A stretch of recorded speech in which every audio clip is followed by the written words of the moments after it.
And we're going to call our meeting to order. Thank you for joining our April 14th, 2026 meeting. We'll begin with our first agenda item, which is any modifications to the agenda. Hearing none, we'll continue on. We'll begin with the public comments. We have 3 people who are signed up to speak, beginning with Catherine Sonera.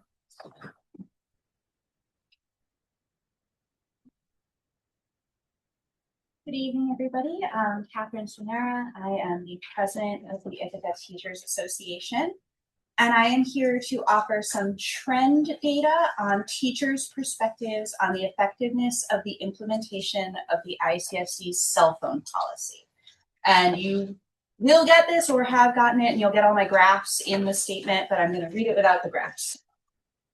After hearing the lengthy discussion of the call for teacher experience data at the March 24th meeting, the ITA distributed a 3-question pulse survey amongst our members to quickly gather teacher input on this issue. Within a short time, we collected data from 70 teachers. This pulse survey was responded to by a wide variety of teachers. 40% of them were from middle school, 31.4% from elementary school, 22.9% from IHS, and 5.7% from LICS.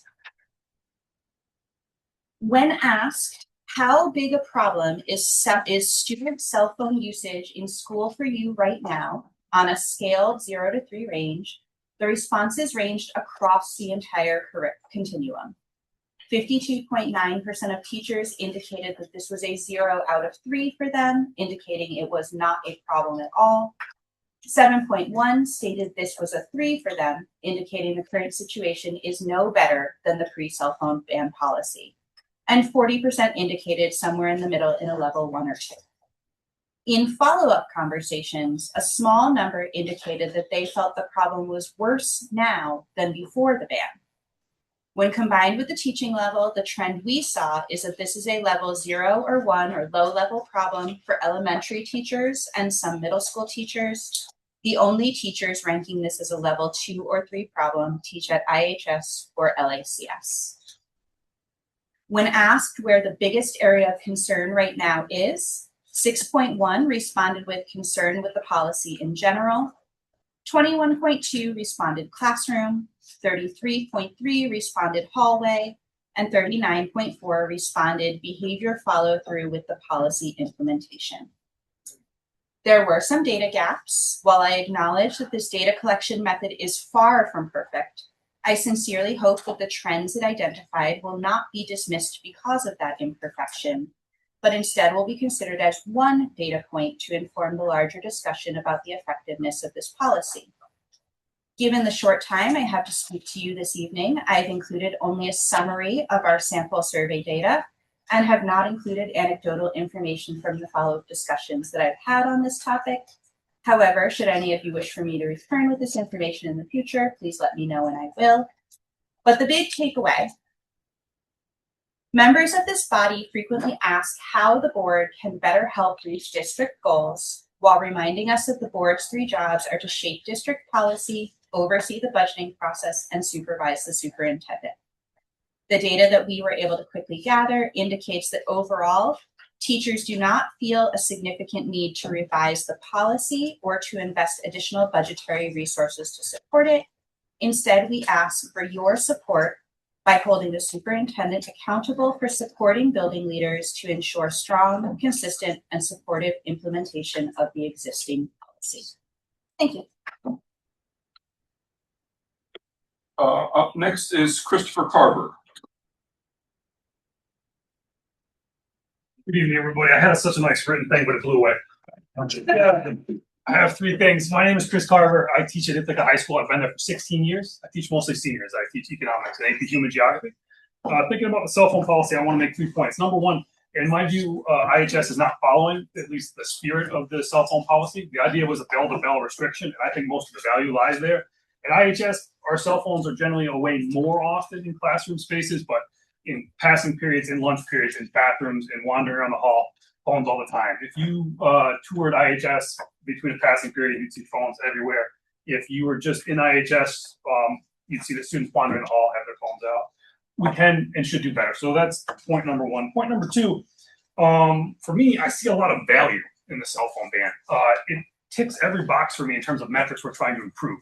If a student actually went without their phone for 6-7 hours, social, emotional, so important. Academics, so much increase. Behavior increase. Dramatic improvement in teacher morale when you can engage with students. Every box is checked by that. And New York State has created an opportunity for us to have this meaningful bell to bell. To me, that's what matters. Can you go 6 hours without your cell phone? Not can you go 35 minutes until you update your status again to play whatever game you're playing that day. We got to come up with a way that phones are gone for that period of time. Third point. To me, the only way to do that is to have students turn in their phone at the beginning of the day and pick it up at the end of the day. Cyber pouches have never worked. It's hard at IHS. We've got 1,400 kids. I don't know. Maybe a kid leaves their phone with their first period teacher and picks it up at the end of the day. Maybe they leave it with their associate principal. Maybe we create a homeroom period in our extended day that we're about to have where you drop off a phone and pick it up at the end. So much value in that, especially for students that are struggling academically, attendance-wise, but for everybody. It should be the same policy and it should be all day. So much to gain if we did it the right way. And my final point is, for folks in charge of policy, it has to be explicitly stated if our administrators are going to follow it. Our administrators are hesitant to enforce rules and very hesitant to oppose any kind of consequence. It would need to come from you folks and explicitly be stated what our administrators need to do to create this amazing opportunity for our students, our staff, for everybody involved. Appreciate it. And up next is Scott Reese, if I'm pronouncing that correctly. Yes, you are. Thank you. I think so. I'm Scott Reese. I teach English at IHS. I've been here for about 5 years. I'm speaking alongside these two other folks about what I feel like is a lack of compliance with the device policy created by this school board. I'd like to say that the implementation of the cell phone or personal device ban has been pretty much a disaster since the very beginning of the year, and it has only fallen apart ever more. At the very start of the year, the cyber pouches that were haphazardly distributed at the last minute, days before, were not used by students for very long, if at all. They either stopped using them pretty much right away or they never really started. And I don't know if our school administrators seem to have assumed students would go along with it just out of the goodwill that they hold or their own sense of what good education would look like, but it didn't happen. Furthermore, students have seen inconsistent consequences when they use their phones during school. When we met at the start of the year as a staff, just days before the first day of school, our administrators said they still did not quite know what would happen if the student was caught using their phone. And I think students, by and large, don't know what will really happen because it differs from adult to adult. The policy seemed pretty poorly thought out, with consequences being pretty unclear. And so as the year started, we devolved right back into a place where cell phone use is seemingly tacitly permitted. Us teachers are, I think, by and large, pretty dejected. I certainly am. The people I talk with certainly are. We try to enforce it, but we don't know what will happen if a student is caught with their phone. If we say, can you put it away? It'll come back out again. At the start of the year, we were told we could not take students' phones. And then a few months into the year, we were quietly rolled out a policy where students would get a ticket and students had to go pick up their phone. So we could take their phone for a while and bring it to an administrator's office with a ticket. That policy was never really talked about out loud. It was only in an email. We never talked about it at a staff meeting. Many of us are not doing it. And it just felt like, I don't know, trying to shut the stable after the horse was out. It felt like way too late. It was second quarter already to figure out what exactly we were doing here.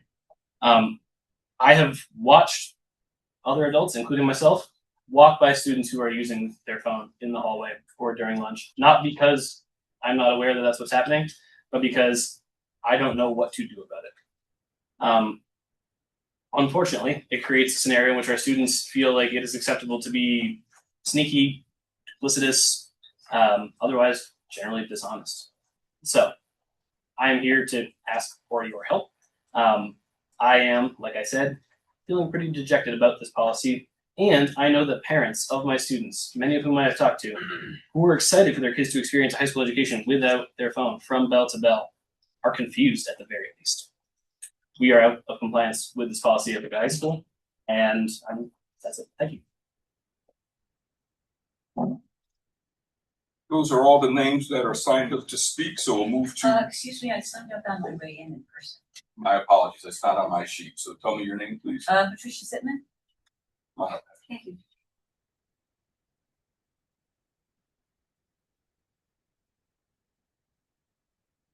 Hi, everyone. I'm Patty Sitman. I'm president of the Education Support Professionals Union. Our bargaining unit consists of employees working as teacher aides, teacher assistants, and bus riders. The last time I had occasion to speak before the board, it was regarding a back pay deadline that had been inadvertently missed. Thankfully, that was resolved in a timely fashion. I mention this because when I spoke at that time, I suggested that the district's practice of omitting our members' hourly rate from their paychecks was illegal. There are some circumstances under which that is illegal. Apparently, this isn't one of them, so I stand corrected and I offer my apology. In early May of 2025, our union's leadership did note a lack of accurate and consistent information on our pay stubs as it relates to longevity. The lack of an hourly rate on our pay stubs, coupled with the inconsistent data relating to longevity compensation, suggested to us that an internal audit was appropriate. On May 27th, our union sent a letter to management requesting information relating to longevity payouts. I'm happy to report that on March 26, 2026, after multiple instances of management providing data and the union verifying its accuracy, it was ascertained that more than 10 members of the bargaining unit had indeed not been paid their full longevity compensation. The cumulative sum of more than $45,000 was owed to more than 10 employees. Don't hold me to this, but that's roughly, I don't know, upwards of 5% of the bargaining unit. In one instance, an employee who had recently retired after 25 years of employment received over $15,000 longevity compensation. Sadly, one employee died of natural causes before receiving their longevity compensation, which of course has been passed on to their family. So I'm happy to report the resolution of our internal audit request, and I'd especially like to thank the person who was tasked with going off-site to dig through hard copy payroll records that had been put in storage. Thank you.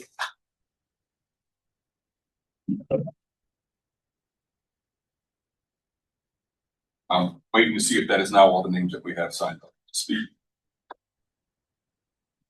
And we will then move to board responses.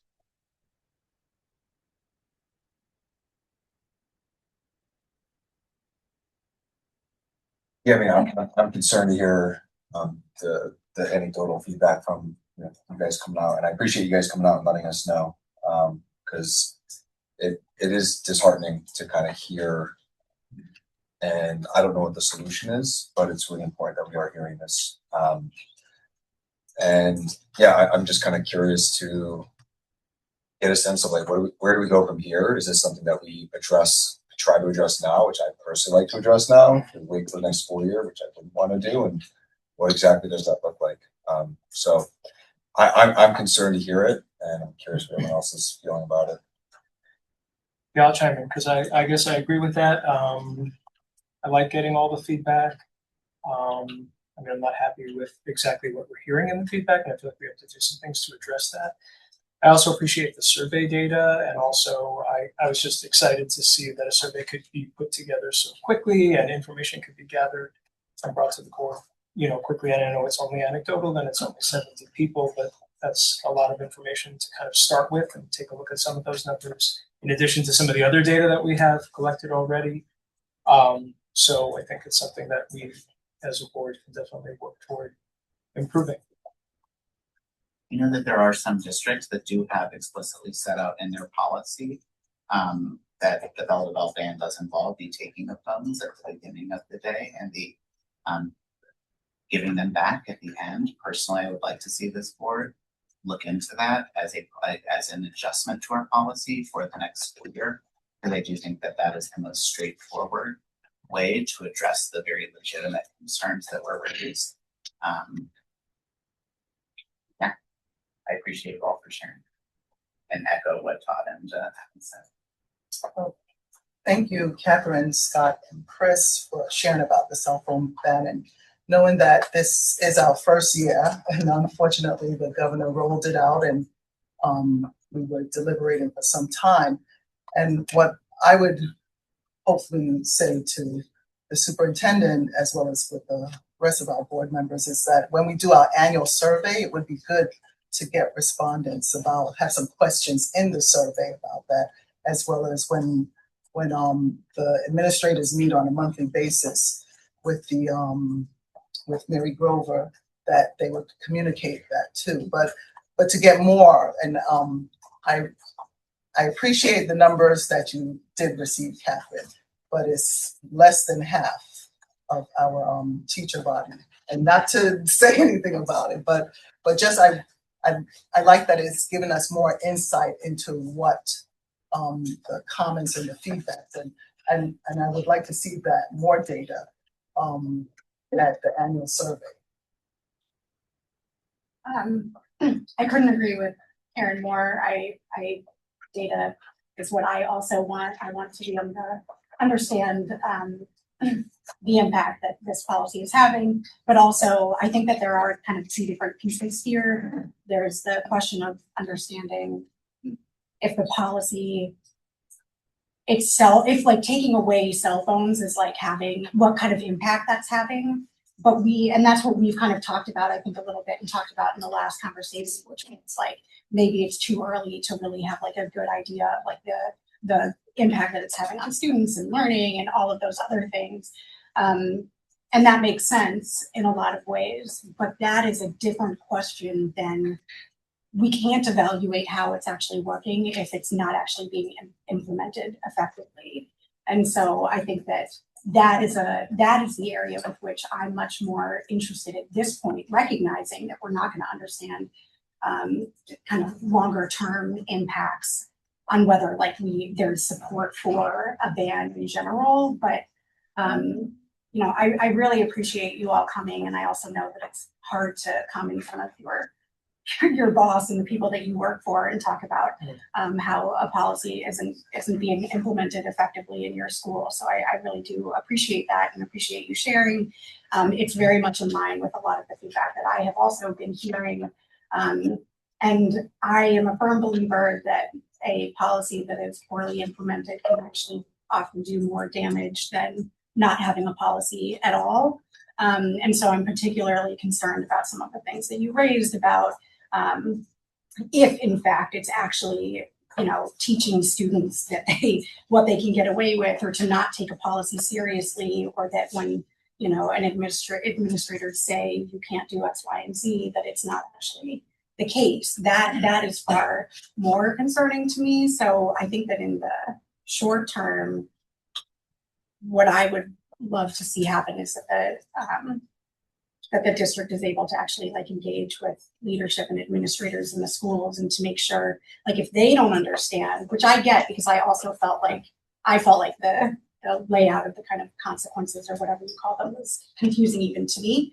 So I would understand completely if it was also confusing to them. But if we're still at that stage where we're 3/4 of the way into the year and the policy isn't even fully understood by administrators and by teachers, then there's really no hope for, and certainly no purpose in, knowing how students feel about it, or whether it's actually helping them academically or anything else. And I think that that is a much more urgent issue, so that we don't have these really concerning unintended consequences about the ways in which students then see those that are putting in policies and rules in place within their schools. So again, just thank you very much for coming to share. I just want to note, looking at the data I'm seeing, if I'm correct here, so 70 responses, 16 teachers from the high school, 4 responses from LACS, 28 responses from the middle schools, and 22 from elementary schools. So that's a really small sampling. And then the results are that more than half are not having a problem, and just 7.1% find it problematic. So I don't see these numbers. It's not that I don't want to understand more, but I don't find these numbers to be a really great representation of what we need. It's just kind of a quick look, and I appreciate it.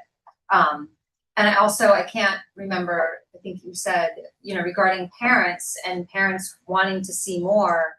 I hope that at some point this can be a community conversation, because it shouldn't just be on schools and teachers. If parents don't want students using their phones in schools, perhaps the phones stay at home. There are other options here where the burden doesn't have to be on teachers. It can also be something that is implemented within individual families if that's what the parents want. And that would certainly take a lot of the burden off of teachers who are already working incredibly hard just trying to teach students. So I think there's so much more to this issue than just, is the policy working? I think it's community buy-in, participation, understanding, and getting a fuller picture rather than just a very small sample. I mean, personally speaking, I'm gonna go on a limb here. Like, I would love to see bell to bell. And I don't think it should be the teacher's responsibility to have to police the kids. And I don't think we should have to cause, this type of a relationship where they're having to police and the kids are resentful to the teachers. Like, the teachers should be here to teach and the kids should be here to learn. And I don't think like having that point of contention should even exist. And I think that, the policy creates that. And that to me is a bigger issue that I don't even know how you quantify that in a survey. I would love to see something where the kids, you give up your phone, you get here and you get at the end of the day. I mean, I'm looking online right now. It's like, for a cell phone locker that holds 32 phones, it's $170 a piece. You take 1,400 students, it's like $8,000 investment. Now, granted, like it has a key. I'm sure there's more high end ones, but like I don't like the fact that we're putting the burden on teachers, and I don't think it's fair. And I think there's a better way to do it, and I think it's in the kids' best interest to not have their phones on them. I think socializing is such a big part of being in school, and I think that's something that's been robbed from them because of the phones, and whether they realize it or not. It's like, I would love for them to be able to make eye contact in the hallways. I'd love for them to be able to engage with their teacher. I'd love for them to be able to engage with their friends. And I'd love to try to come up with a policy. I don't care what New York State's doing. I'd like to do something that we think is in the best interest of the kids. Irrespective or mutually exclusive of what New York State is doing. I think we should try to come up with a bell-to-bell policy. And that's my personal opinion. So I think it's unfair. Personally, I think it's unfair for the teachers, and I also just want to add it's unfair for the students. Yeah, that's my perspective, because it's an addictive device. We learn more every day about how addictive they are. And I think as adults, we should be supportive with removing addictive devices from our schools. Yeah. And so I also hear, as a parent who sends my kid to school with her phone, I also just want to highlight that I agree with the validity that it should be a community conversation, and I also think there's a lot of factors that would cause parents to send their kids to school with phones based on what they might be doing before school and after school that makes it a problem that does need to be addressed by the schools, and is not be addressed fully by asking or hoping that parents do not send kids to school with phones. Additional board comments, reactions? I do just want to throw in, just because it was brought up in multiple comments, that we spent a year. It's not like community conversations didn't happen. And Mary and Carrie did an amazing job spending almost a full year doing exactly that, having community conversations, sending surveys, inviting people to send in comments on Let's Talk. I would never advocate for not engaging with the community even more, and I think that continues to be important. And regardless of how the policy has been implemented, it would still be really wonderful to be able to hear from families again. But I want to make sure that we are recognizing the very hard work that went into kind of preparing to build this policy in the first place, because that definitely did happen. And I think that what I feel like I'm hearing from everyone is just like Erin's right. There was not, the data was limited, and while I find it very helpful to hear, it definitely is not representative of all teachers or all schools, but I feel like what everybody is saying is that we don't have the information that we need to even continue a conversation in many ways. So that's certainly what I'm saying. So I continue to advocate for maybe the board actually engaging in a conversation about what information we really feel like we need, instead of waiting for information to come to us and then talk about what's missing from it, but instead like give some actual kind of direction or ideas to the exec team and to whomever else about what actually would help us understand kind of where things are at and what direction we may or may not want to go. I personally don't need any information.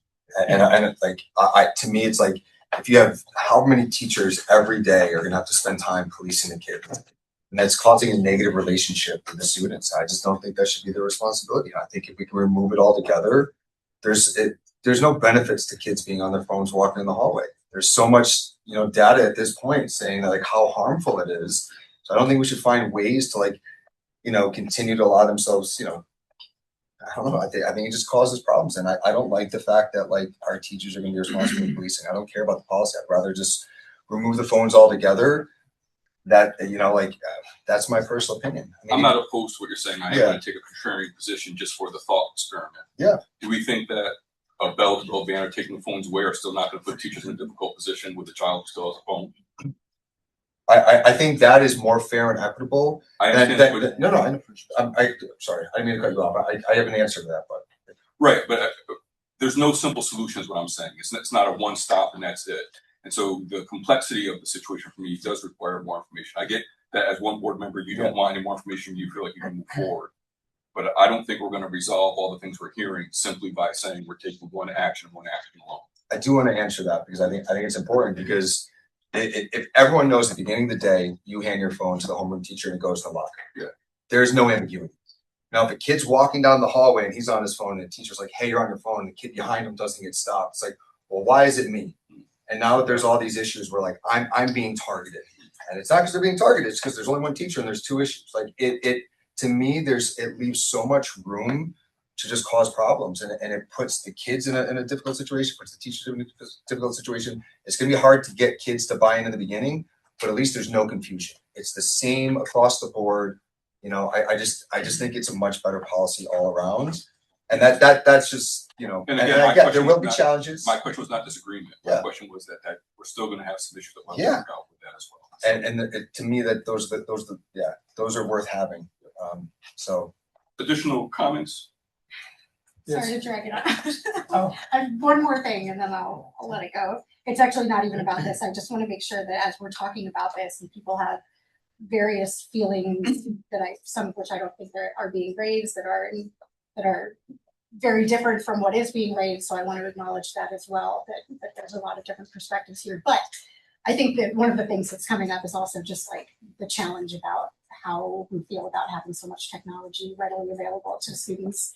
And so I know that Jacob has brought this up several times now. And so I just want to use this as an opportunity to request again that we add on the agenda sometime a more comprehensive discussion about technology use in schools, period. Very much also talking about Chromebooks and all of the challenges that come with those as well. And I feel compelled to highlight, since we're in public, that an email was sent asking board members for additional data they would like to have around this topic.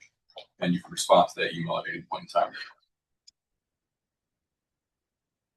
I was just going to add also that the bell-to-bell ban, I mean, sometimes I feel like we talk about it like it's a question, like, oh, we need to have it. I mean, but we do need to have it because it's being required by the state. So first, like, it really isn't like a subjective desire to have or not to have. So I just want to put that out there. That it's something that we have to have. The other thing that was brought up that I think I'd just like to explore at some point was that there was some talk that there was some confusion about the interpretation of the policy. And I guess I just had a question about that. I would like to hear maybe from administrators to just hear, like, is there a question about the interpretation of the policy? What's the ambiguity, or like where, if there's any places that it's being held up, because that's something that we can, work on as well. I guess I'm curious. I'm just fast forwarding to the future. What I don't want is to go into next year. Personally, me as a board member, I don't want to go into next year with a similar situation where we have like the same bags and we have the same sort of approach where folks, whether they be teachers, support staff, any adult in the building, and is encountering phones reliably and predictably a lot over the course of the day. So I want to know, what actions do we need? First, I guess I would need to know, does the majority of the board agree that we should actually take phones at the beginning of the day and return them at the end? And if so, what do we need to do as a board to make sure that that can be planned for, either through policy or through like directives to the superintendent or a combination? I feel like we're veering into an agenda item as opposed to board responses, and that's not an attempt to silence the conversation in any way, shape, or form, but say, let's put that as an agenda item for an upcoming meeting, and that's the way in which the quote-unquote proverbial sausage is made, but that's where we find ourselves. So I would recommend that it be an agenda item. We follow up from there. I ask board members humbly to respond to that message about what additional information we need, and we proceed from there. Can I just ask for clarification on that? If we've already said publicly the data that we are interested in getting, are you asking us to also send that by email? It'd be great to have it in one location in a concise place. If I'm going to be the person responsible for trying to help to coordinate that. If I'm not, then no worries. So to clarify, so that mean can we expect that to be on our next agenda? I'm just again cognizant of time. That's an answer. I would hope so, but that's an answer will be dependent upon a couple of things that happen both today and over the next couple of weeks. But ideally, sure. It also depends what kind of information folks want, how much time we have to give it. But yes.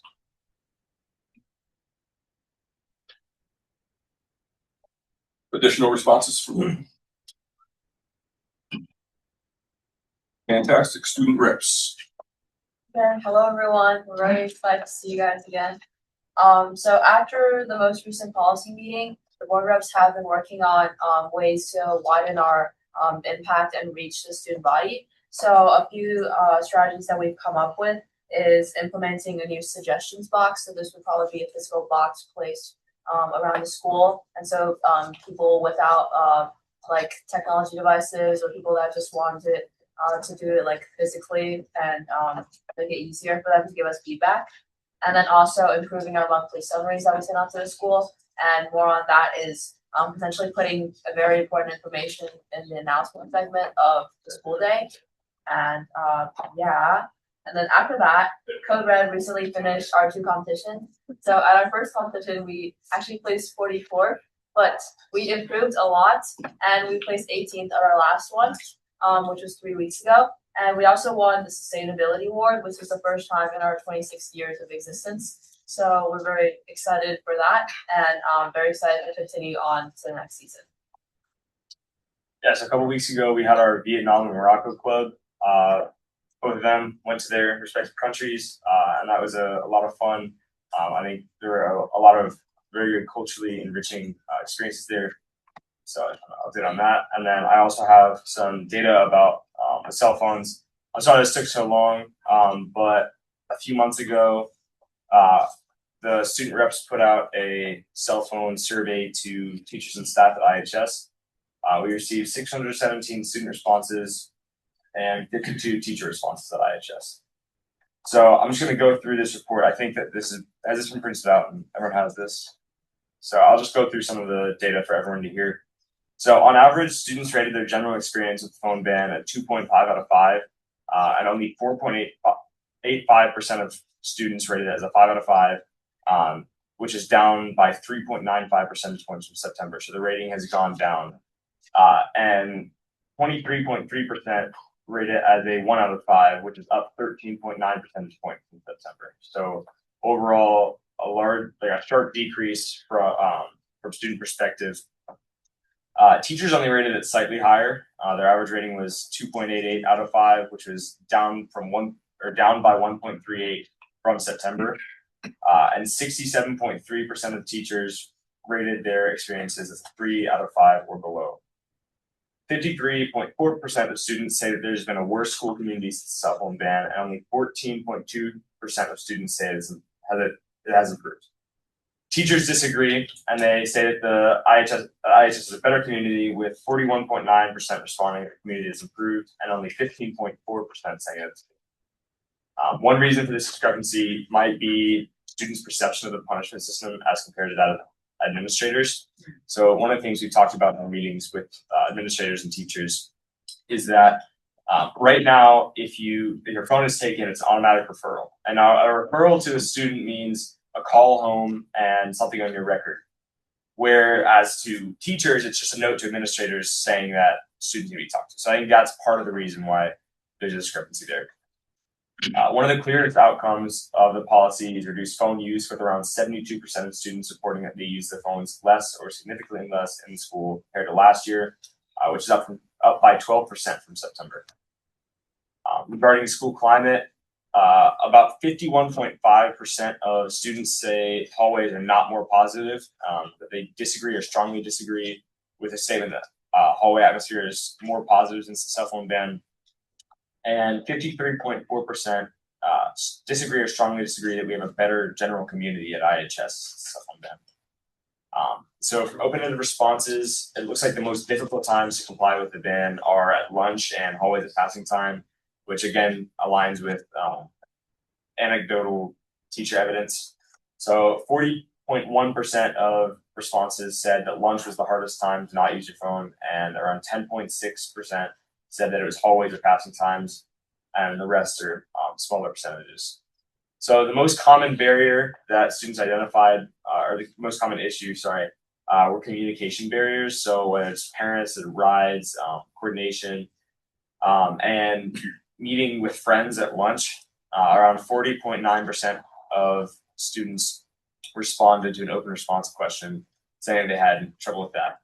Now, the administrators at IHS, you're technically allowed to go to an administrator's office and use your phone to call home or for important things, but it's kind of unclear. And administrators are not always in their offices, so I think that's also very hard. One of the things we surveyed on was the punishment policy. So students heavily oppose the current punishment system regarding the cell phone ban. And now we didn't ask any specific questions about this, but 54.9% of students said that they think the punishment policy is inappropriate. But notably, 28.3% responded that they were not sure, and only 16.8% were in support. So as far as I could find, there is no written qualitative description of the IHS cell phone ban punishment policy. The policy, as I understand it, is that when students' phones are taken, they are taken to the welcome center, students are given a ticket, and they can sign it out at the end of the day, and students are given automatic referrals. But there is no place where that is written or posted. It sounds like teachers don't really have that either. And I think that is the biggest problem as a punishment policy. I don't think that I think every student understands that this is a rule, and that if we break it, there's going to be punishments. And I don't even think that this system is necessarily wrong. I think the problem with this system is, like everyone else has said, there's so much ambiguity, and it's very unclear what the punishment policy is. So that's the data that we have. Mr. Reese and Mr. Carver are right. Students agree that there is a need for more explicit, consistent written regulations. I'm just going to go through a few things now from our teacher response. This is not in the report that you guys have, but just a few questions I'm going to go over. So one of the questions we asked teachers was if they agree whether the cell phone ban supports stronger student-teacher connections.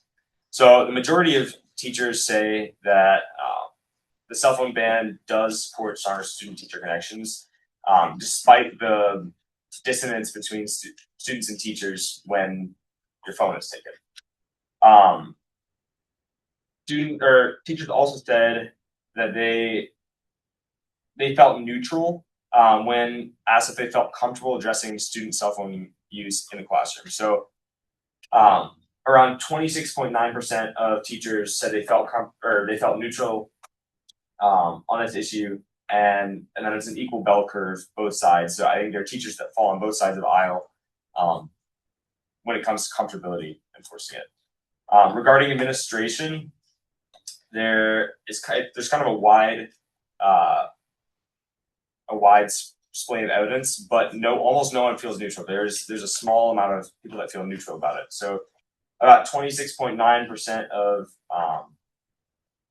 of teachers disagree that they're supported by administration staff, and about 26.9% agree. So it's about even, but ideally, I think 100% would agree that they're supported by administration and rolling out the ban. So that's the data that I have. I think overall that the policy needs to be more clear for students and staff, and whatever that means, I think students are going to adjust to whatever happens. And if that, even if that means lockers, I personally, I wouldn't like that, but, and I don't think a lot of students would, but I do agree with certain board members that students would get over it and it would become a normal eventually, but whatever happens, it needs to be more clear. That's all I have. Thank you.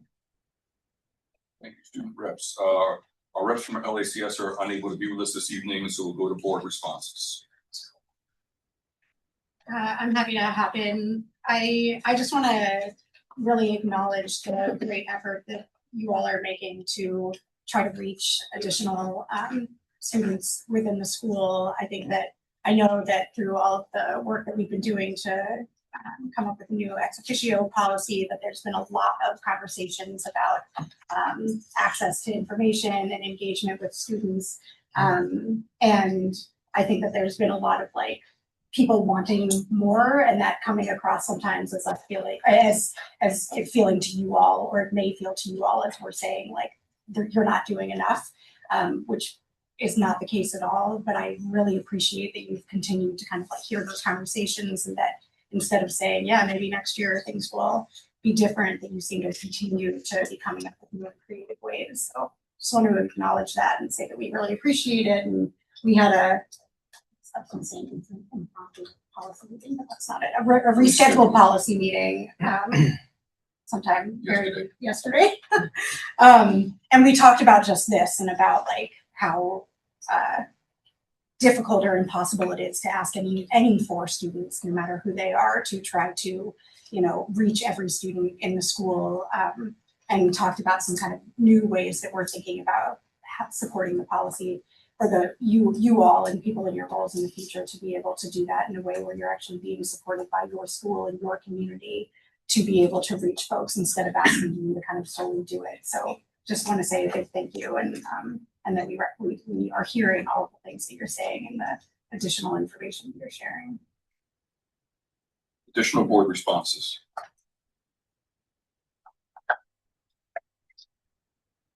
Okay, I'll just follow. Congrats to Code Red, and also want to echo Emily's sentiments amongst the board members of the policy committee. We had a conversation last night identifying the work that our board reps have been doing and the steps that you all have been taking for additional outreach, and that labor is not going unrecognized. We're greatly appreciative. We just want you to know that we appreciate all the work they've done. Thank you. We'll add this to our data and we'll go from there. This will move us to the consent agenda, and we'll entertain motions. Motion to approve all consent agenda items listed in consent agenda, considerations of accounts, personnel reports, meetings and minutes of previous meetings as presented. Second. Moved by Emily, seconded by Adam. Discussion, debate, conversation. If I'm understanding correctly now, the emergency repairs for Cuda Heights Elementary School, I know that there have been some questions asked via emails, and I guess I just wanted to create space if. Yeah, I mean, personally speaking, I think the 1.5 is way too high. And I mean, I would support 500, which is where our insurance cap is. I mean, we don't have hard numbers back yet. I would feel comfortable approving 500 today. And if they need to come back for more, ask for more. I don't think the extent of the damage is nearly as much as people think it is. It's mostly cosmetic. There's nothing structural. There's no electrical, no plumbing. It's flooring, it's drywall. To me, I think it's possible to get it done. And again, if they needed to come back for more, then I would be okay with that. But I would want to see actual bids and things like that. So to me, I think the 1.5 is way too high, and I don't feel comfortable.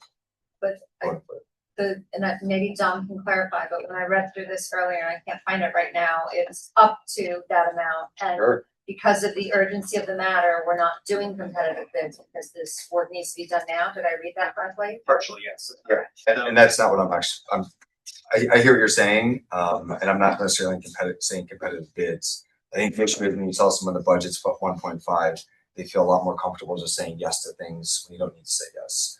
And this is my wheelhouse. I don't think it's going to cost that much more. I mean, I don't know if you guys disagree or not, but I was there. I mean, I walked the entire building. I was in the crawl space. I don't think the damage is that extensive. The one variable that I didn't have was what the cost of ServPro's current bill is, because that would allow us to know like what's left in that $500,000 for repairs.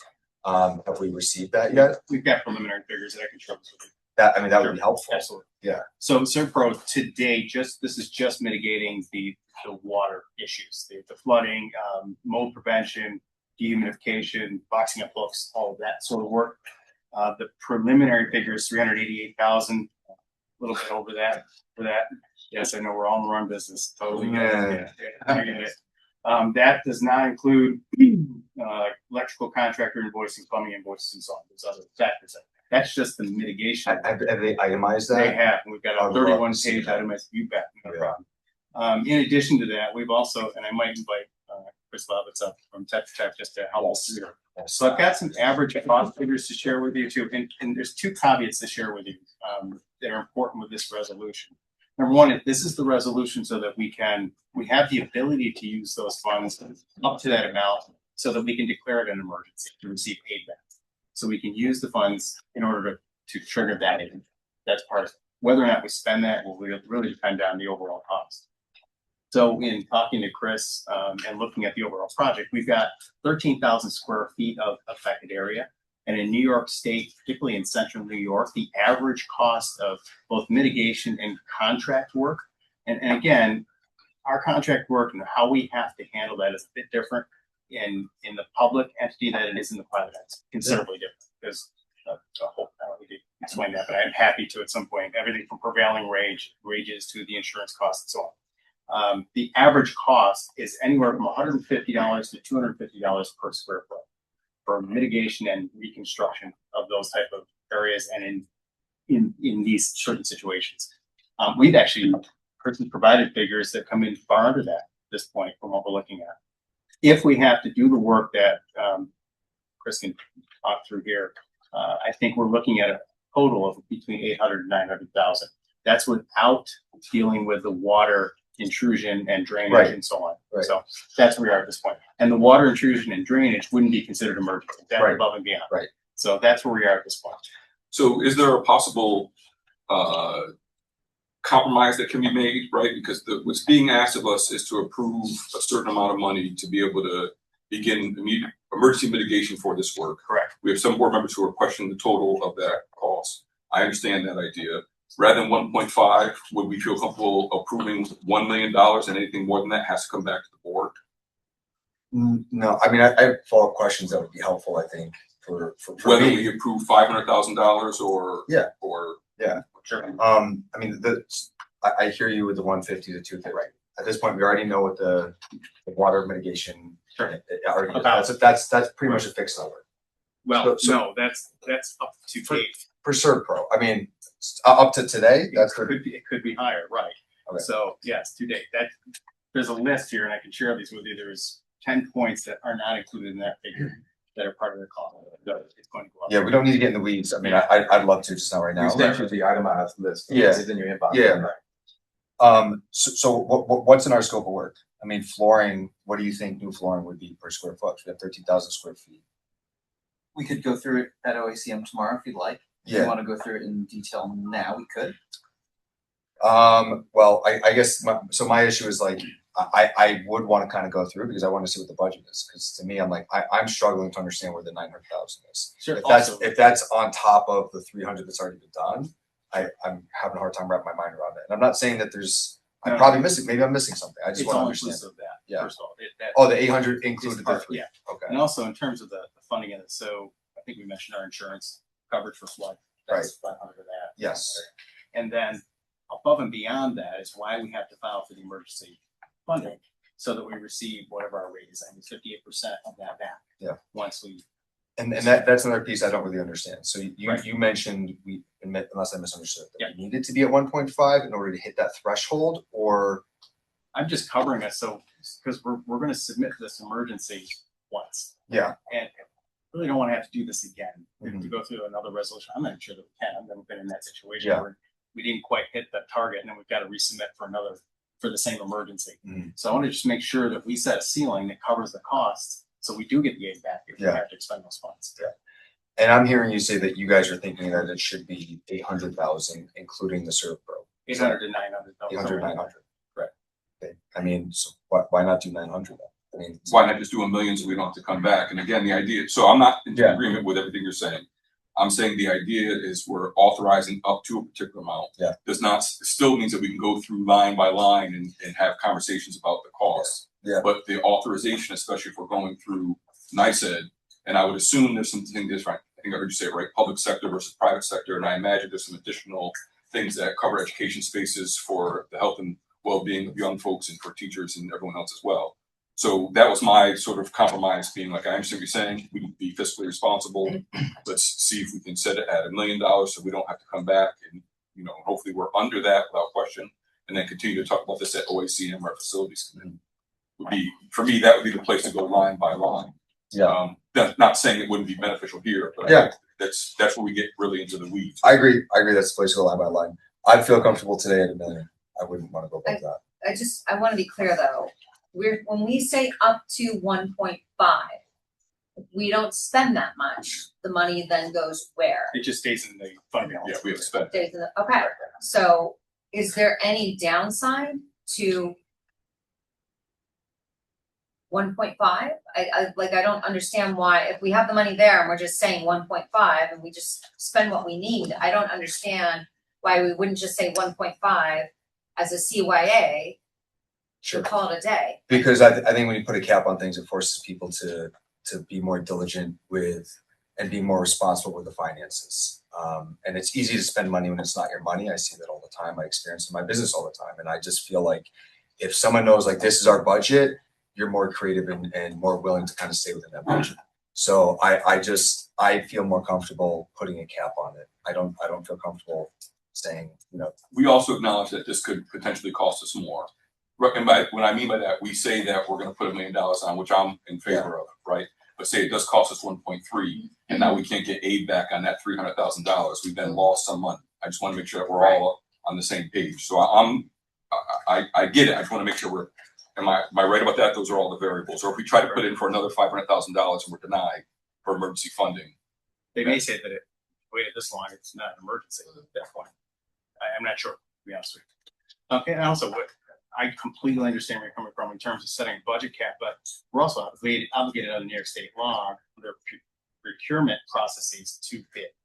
Mm-hmm. So we could run into a situation where the lowest bid is $500,000, and you know. We're forced to go with the lowest bid. Is that how it works? Can you remind me again? Yes. Okay. No, I just That meets the minimum standard. Yes. Right. Responsible. Most responsible for it. Better way to Right. Well, Mr. Fox raises another point that I think is important for us to speak to. I've heard they and someone 8 times over the last 5 minutes. We need to establish who that they and someone is, because we're talking about public funds and they're a significant amount. And during my time, it's close to $250 million worth of capital project funds. And in most of those projects, we've come in under budget. We've had to come to this table to talk about what to do with the monies that were left over. So if there is a sense, or someone is thinking that someone is going to a number just to go to a number because it's a number that's there, or if we're not using this taxpayer funds appropriately and most efficiently, I just want to know that. And just, I don't think I'm not being defensive here, but if it is a day or someone that we're talking about, just let me know. As the person who's been pointing for these projects for 16 years now. No, you know me, I'm very direct, and that's not another case. So I'd be straightforward. That's not. But I do want to know who the they and the someone is. If it's an architectural firm, if it's an estimator, if it's the people doing the work, whoever that is. And I've heard that a few times now. I just want to know who it is so I can address. I think there's a conscious or a subconscious, element involved when you know that there's a budget. You don't feel, I don't know. It's like I've seen it happen. Let's be clear. Yeah. I'm just saying, underscoring. Yeah. It doesn't happen here on the Mount Watch. Yeah. And I think I have artifacts and receipts to show that it does. Yeah. No, and I was not insinuating that. I want to be very clear. I definitely not. It's not what it is. Board members, we're talking about a particular budget agenda item. Where you want to speak to that, Jacob? I just had 2 quick follow-up questions. Someone said CYA. What is CYA? Cover your head.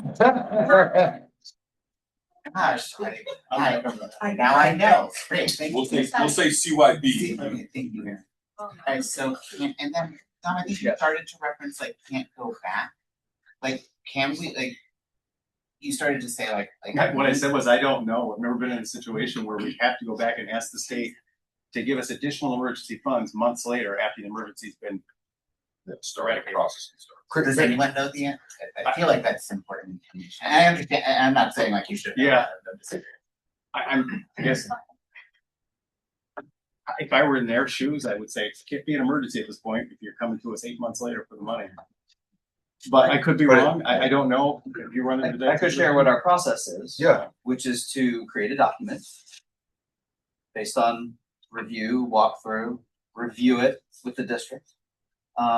And this outlines the scope of work, what we're planning to do, what we're suggesting. We talk about it, get everyone's agreement.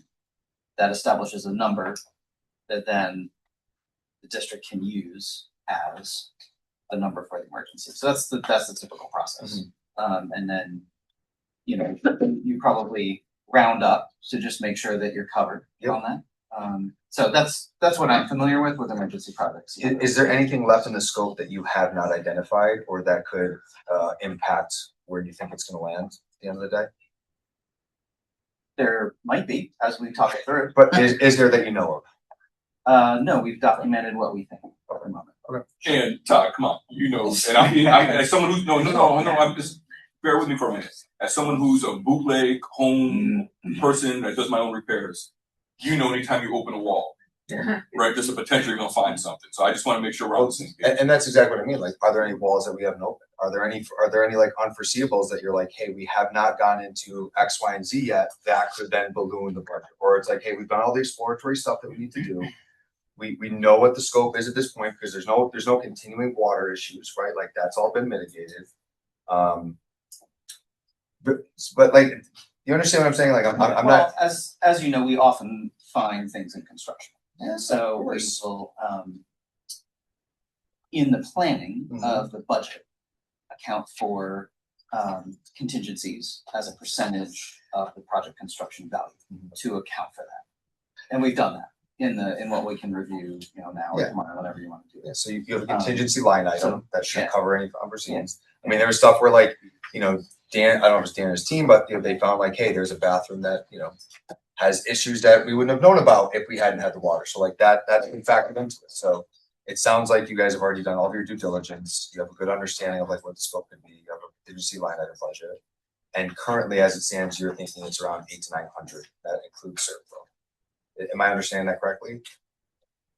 So Sorry. No, you might have been, I'm curious with the actual process right now. right. So I'm trying to move this forward. So there's a couple things that we can do, right? So right now we can move forward as the consent agenda is, and folks can vote the way in which they choose. The idea being that we are not authorizing to go out and spend $1.5 million. We're authorizing up to spending $1.5 million to cover the charges, and we hope and or expect it's going to come in under that. Another idea would be to make a motion, to see if we can make a motion to change the agenda and pull this out of the consent agenda and either modify it or vote as a separate issue. Those are sort of the two things that we have here. It's been moved and seconded, and so a vote can happen as is, or we can entertain a vote to modify the agenda, pull it out, see if the folks can vote on that by itself, and or see if there's enough votes to modify the number as currently stated. I have a question still in discussion point, because Todd, you said, first of all, I guess I should ask Dom, do you go out to prospective bidders? This is an emergency, it's not going to bid, or contractors and say, our budget is 1.5 million. Chris handles the bidding, so. Well, we handle it with campus construction management.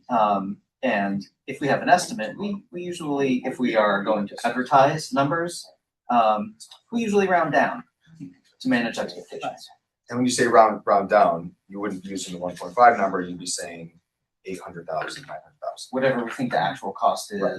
Yeah, I just want to be clear. I think that makes a difference. That's why I wanted clarification that we're not advertising 1.5. Oh, right. Yeah.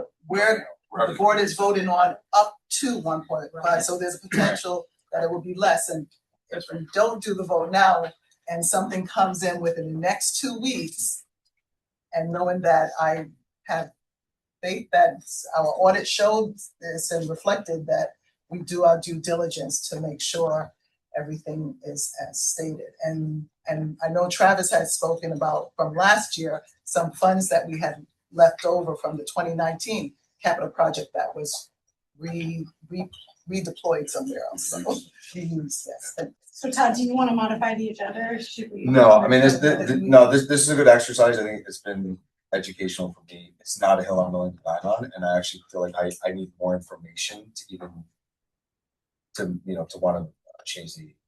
So Can I ask one more clarifying question for tonight, but also for future reference, Chris? If we had to, if for whatever reason go back and re-pitch, you would charge us, right? Like as Tetra Tech, like our contracts, like we would be billed for that extra work. Yeah. Okay, so there's also that to consider if we were to go under and then have to refile or whatever. Sure. Okay. that'd be All right, so do we feel at this point in time that we're okay to take a vote on the entire consent agenda? With an understanding we have an OACM meeting tomorrow and folks can go line by line and have some additional conversation about the actual specs and the work being done. Any other questions about the consent agenda in total? And I do think it's been helpful for us, and I wish for folks who aren't paying attention, folks may know that we had flooding. I would assume that maybe most folks know, but not everyone knows. During the last rainstorm, was it 2 weeks ago, right, that there was some serious flooding in the first floor, the basement floor of Cuba Heights Elementary School. And this is the emergency project that we're talking about. So, for lack of a better word, not a disaster, but a natural occurrence. Looked like a disaster when you walked to the school. All right, then I'm going to call the vote. All in favor? All opposed? Abstentions? Thank you all very much. The consent agenda passes. We'll continue on with our agenda, and that brings us to the superintendent's report. Thank you for the opportunity to share, Professor Bradwell. Just one item. I know we have much to get to tonight, but one item, and I haven't heard much, but thank you. Well, thank you to the special folks that are connected to the Cuba Heights Elementary School. Ms. Granger's in the room today. The educators who over spring break learned that their rooms would not be the same room. Some folks who've been in a classroom for 20 plus years are now moving to a different space. People were coming in on weekends. They were making phone calls. They were doing everything they could to get the space ready and have kept them ready for young people to be served. I know we're going to talk a lot about money tonight and budget and capital project, but at the end of the day, we're tasked with the teaching and learning and being in the space, Ms. Granger, with your colleagues, seeing that it was not interrupted and it still delivered at a high level. Was not only impressive, but it just reminded me of why it's so good to be an employee here in the school district.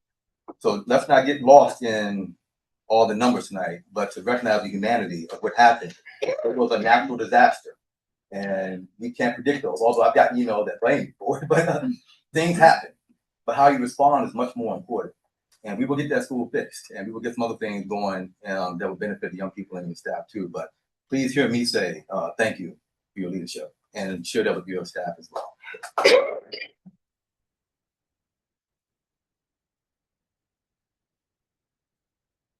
you, Dr. Brown. Thank you, good folks. We'll continue on with the agenda, which brings us to agenda item 10.1, which is a resolution to appoint election officials for annual meeting and budget vote on May 19th, 2026, and we will entertain motions. Motion to approve the resolution appointing election officials for the annual meeting and budget vote, May 19th. Moved by Emily, second by Jacob. This, as some folks may know, or folks who may be new to this, is, I don't want to call it sort of a pro forma, but this is simply identifying the election officials at each polling site.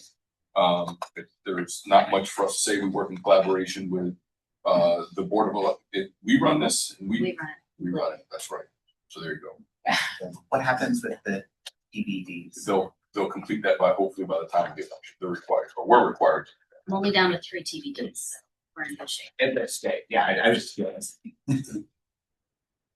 Questions, comments, discussion, debate? Hearing none, we'll call the question. All in favor? Motion passes. Thank you all very much. Bring us to agenda item 10.2. And we can do this the way in which we normally do it, good folks, which would be to entertain motions and then discussion.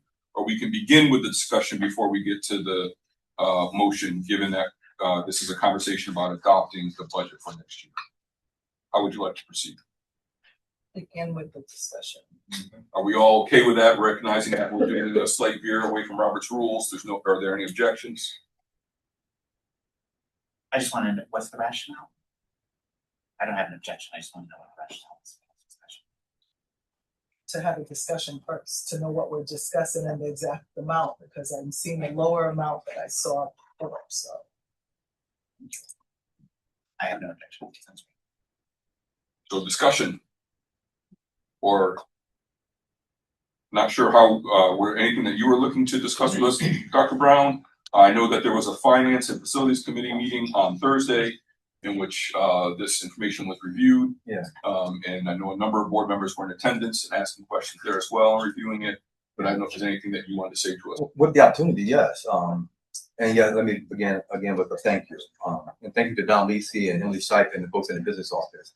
I think what they put together for the board and hopefully for the entire community to navigate what we're thinking about as far as the proposed budget is not only transformative, but it's super innovative and transformative. Maybe I turn it over to you, Dr. Lisi, to share the tool that the team has created that is allowing for us to have even richer discussions about our proposed budget, have discussions about how our budget not only sets us up for the short term, but for the long term, the next few years, how it's transparent in a way that is going to allow for every taxpayer in our community to see the implications of the proposed budget and it on their individual tax bills.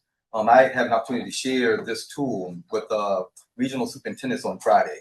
And since Friday, I've had 12 different folks ask to borrow down to help them build their own out over the next 2 weeks before they put up. And I said, no, maybe you can do this as a side gig or something. But I just want maybe an opportunity for Don to share with the community with this opportunity now to sort of set the stage for what we hope to discuss, how we got here and how we are using this tool to plan out this year and the next couple of years. So Happy to do that. Yeah. Nice, Brian.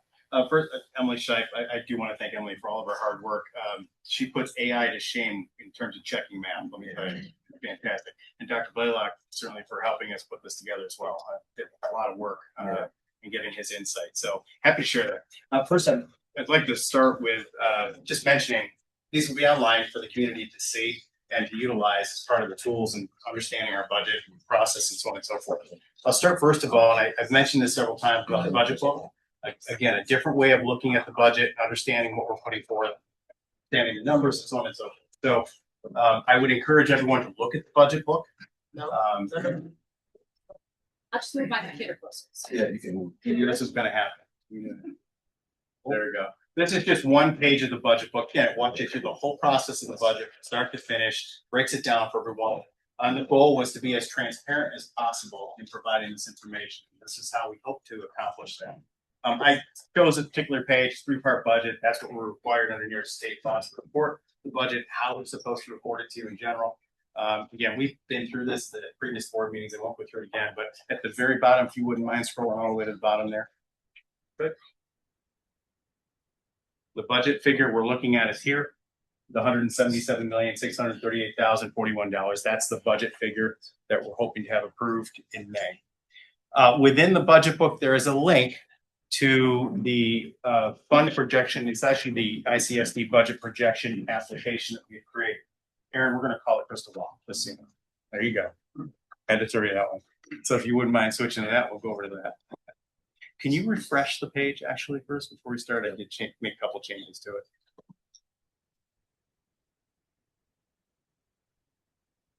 There we go. More of a wow factor there. So again, anyone can use this online. You can play with the various variables in here. So for example, the budget growth rate, we set 4%. That's what we determined to be the average over the past few years. The additional revenue, that just historically, we've seen additional revenue to be about 3% per year overall. And the projected underspending, we always try to, we can never go over the budget. So we try to budget a little bit higher than where we think we're going to be. So that's typically been about 2%. Those can be changed and it will change our trajectory in terms of the budget outcome for the next 3 years. So you can see where that is. This green and green and red line here is our fund balance and what it's projected to be over the next 3 years. If any changes are made to the variables, it will change that either way, so you can see where our fund balance is. And for folks at home, our fund balance is kind of like our savings account. It's our rainy day fund. It's what gives us our great rating, because we actually have a very healthy fund balance, which is great news. The center here is our reserves. So we have within the fund balance our restricted reserves. Those reserves are for things like healthcare, and there's other factors there as well. We'll talk a little bit more about that in subsequent meetings, about what that looks like and what's healthy and so on. So far, that's very healthy, looks great. The yellow line down here is what New York State says we can keep as our rainy day fund, true fund, for whatever purpose to help us in an emergency situation, not flooding. You can't call it rainy day after last week, man. Yeah. You're right. It's good. But yes, it's 4% of your budget. We keep that, and we want to keep that. That's very important. All of this together gives us a great rating for bonds. And so for like a capital project that we're going out for now, we use municipal bonds to pay for that. We pay for it over a long period of time. And as we do that, it is part of our debt. We receive aid back on it. So quick, if you wouldn't mind scrolling down just a little bit. So here's where we can really play. State aid growth, this is what we project. This is actual for 9.48 this year. These are our projections for subsequent years. We try to be conservative with that because we don't know what New York State will do. And this is what happens when you don't pay the bill. I was just getting going. There you go. There we go. You may not want to touch the screen. I guess not. It is touchscreen. Is So it? you can't. Yeah, apparently I can't. Tax levy percent by year. In there right now is 4.18, only because that was our tax cap. Why don't we go ahead and change that figure to 3.4? That's, I think, what we're proposing. So we'll go ahead and change that. 3.4. You can type that right in and click anywhere on the outside and scroll up. You can see how the trajectory changes. The red is the baseline where we were. The green is what changed because of that. Because if we go out for the tax levy 3.4, this is what it will change. And these show the differences in our fund balance. The essential loss if we do that, but it's fine. Our fund balance is still quite healthy. So again, we can look and change it here. So if we go out at 3.4 this year and we change these two to something else, 4 and so on, we can see how the line might change. But we won't go through that because we don't have air conditioning and we're starting to feel it. So other revenue growth by year, we can change those as well. So just some fun stuff for math geeks like myself to play with. But scroll down a little bit if you could. And we're going to hit the expand button there real quick. This shows the projection for the budget out over the next 4 years. So when you change the figures up there, it changes all the dollar amounts here. I did it again. I broke it. I just can't help it. You know, I used to teach how to use smart boards. Isn't that really funny? I don't believe it. I don't either at this point. So another fun stuff. So you can see the actual figures for 24, 25. This is based on our audit. This is where we currently are. This is what we project throughout this year to the end. And given the figures we put up there, this is how it projects the next 3 years. Fun stuff. And we'll go ahead and minimize that if you wouldn't mind. And we'll scroll up. And at the very top, this is folks at home can utilize this. I imagine they might. The tax rate calculator link in the upper right-hand corner. So for folks at home, you want to make sure you choose the correct municipality because the equalization rates are different for at least 2 of our municipalities, Candor and Richford. The rest are the same. Right now, we're at 95% equalization. I really don't want to bore you to death with that, but that did change this year. It was 100% last year. It has a minimal effect on our overall tax rate. If you have questions, by all means, ask me. Also, we put a key terms and definitions section up here. If you just in case you don't understand any of the terms, it gives you a brief definition of what those are. So we'll go ahead and get rid of that if you wouldn't mind. And then, so the projected tax rate, this was last year's per 1,000. It's $15.12, and it carries it out every time you move. I move too. Sorry. It's awesome. Great. So it's $15 and about 13 cents. This year at 4.18, it would be $15.61 ish. So if you round. So we're going to go ahead and change that 4.18 to 3.14. 3.4. 3.4. Thank you for the maths. This is why I have Emily. Click outside. 15.48. So it's a reduction from 1561 to 1549. Okay. And we're gonna go ahead and reset the baseline up there on the top. Scroll down a little bit. So if you want to find out what this will cost you for your home, we're gonna, by the way, this is the historical reference. You asked for the historical allowable tax cap and what that would have been for the levy, and these were our actual tax levy increases year to year. So this shows you what our increases were since 2016-17 and the rate per $1,000. That's a historical perspective. If you can expand the comparative section here. So I can, on here, I can kind of play with it with my particular home. The average home value in Ithaca, I'm told, is $350,000. So I use that as a baseline figure. So we'll keep either one at 4.18. We'll change the other one to 3.4. Outside, so you can see what your tax bill would be and what the increase would be at each rate. Okay, this does not include the star exemptions. That was a bridge too far for us at this point. So that's it for the most part. That's what this application will do. Tom, I'm sure there's going to be some questions, but I wrote this weekend when this was shared. And I think I said to both you and our fellow board members, having served on the board for 17 years, this is one of the more innovative tools that I've seen to have our community be able to understand long-term fiscal planning and how we're thinking about this. I'm very excited by it. It doesn't change the numbers that we still have to have conversations about, but the ability to engage in a tool like this and actually see it change in real time, and the levers that we have to explore as a board to be able to maintain costs and also ensure that we can provide benefits, salaries, etc.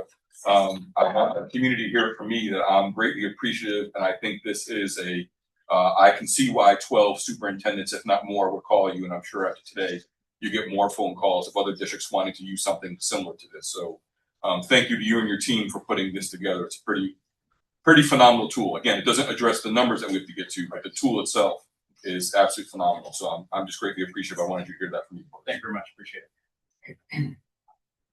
Questions, comments? You know, I mean, I echo that. I mean, it was super helpful for me. I think it's going to be super helpful for everyone in the community. I want to acknowledge Dr. Brown and your team. I mean, for having the district be in the position that we're in. I mean, I don't know what the numbers are, but I know that districts in general aren't great.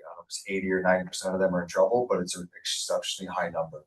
And for us to be in the fiscal position that we are right now, where we're able to give teachers raises, we're talking about, you know, being able to use a fund balance in general to kind of help us get through tougher, difficult times. Like, I mean, my hat's off to you guys, because I think it's one of the things, you know, as a superintendent, as a district, that often doesn't really get acknowledged until it's too late.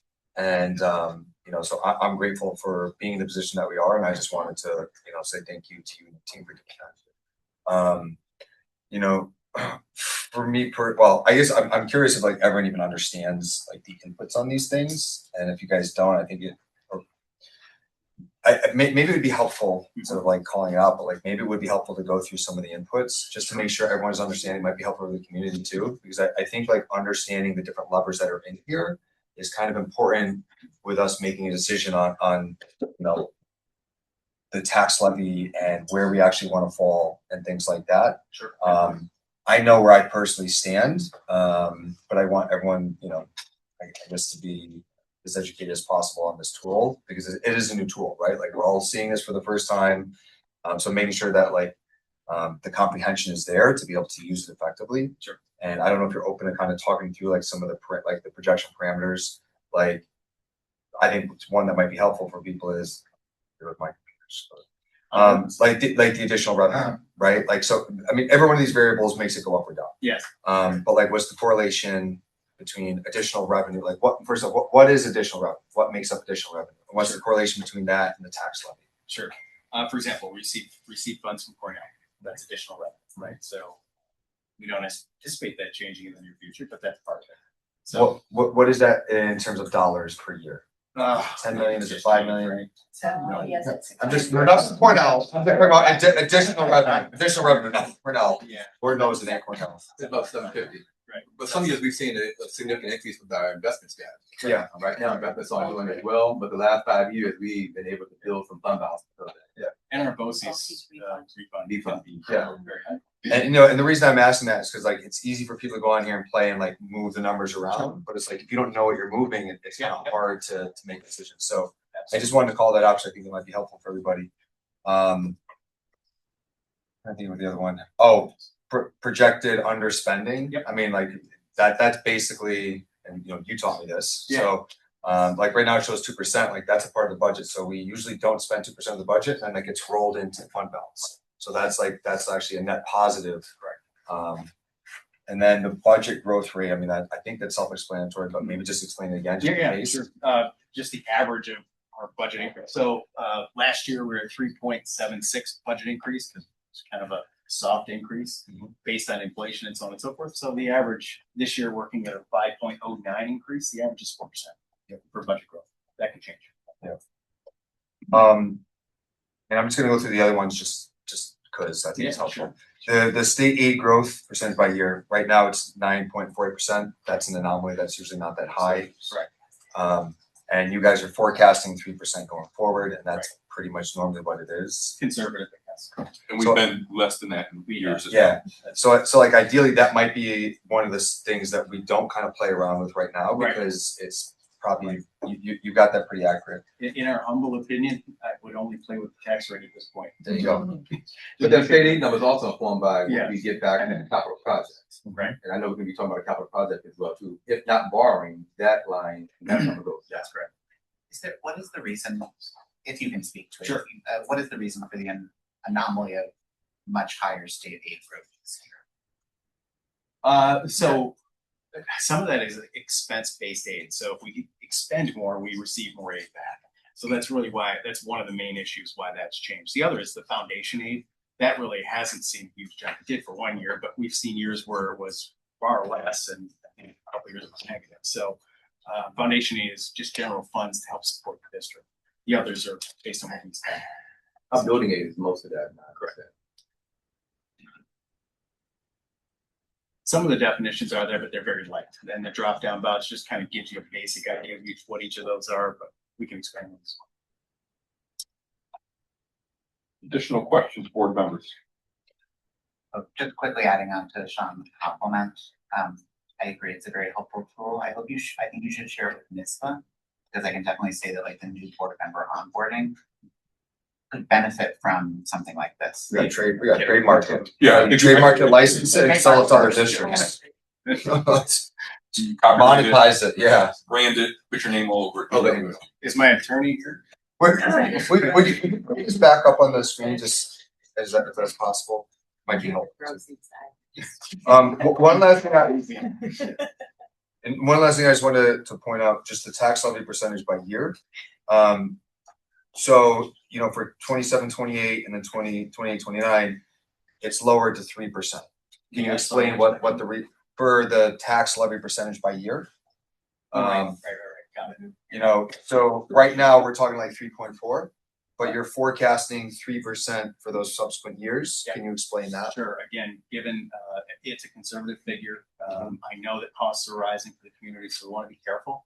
I didn't want to put it so high that we couldn't achieve that if we needed to, and didn't want to show that as a false curvature in the trajectory of the budget. So 3 is a conservative figure in terms of projecting health.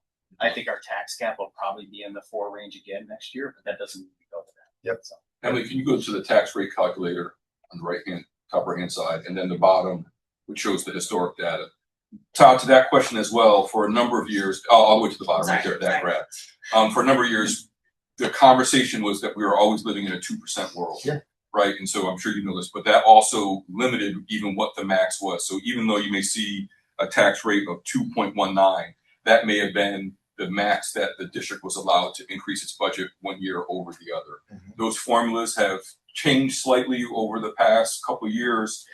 So even though it's sort of a 2% world, it still may come out to be a 4.12% possible increase in the budget.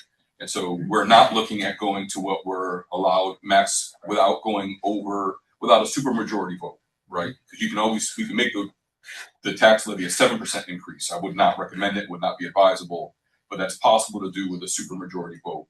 And so the conversation we're having is not even going to our max for a simple majority vote, but going to the number that's being discussed, or at least it's being presented, is 3.4, and I know that's the, when we get to it, that's the real conversation we have to have. Like, what's going to be the increase of the tax levy, and that also impacts the share of the local property taxes. Okay. And I know you know that as well. I'm also speaking for. Yep. Speaking of that specifically, the tax levy increase that was put in, one side was the 4.18, the other was the 3.4.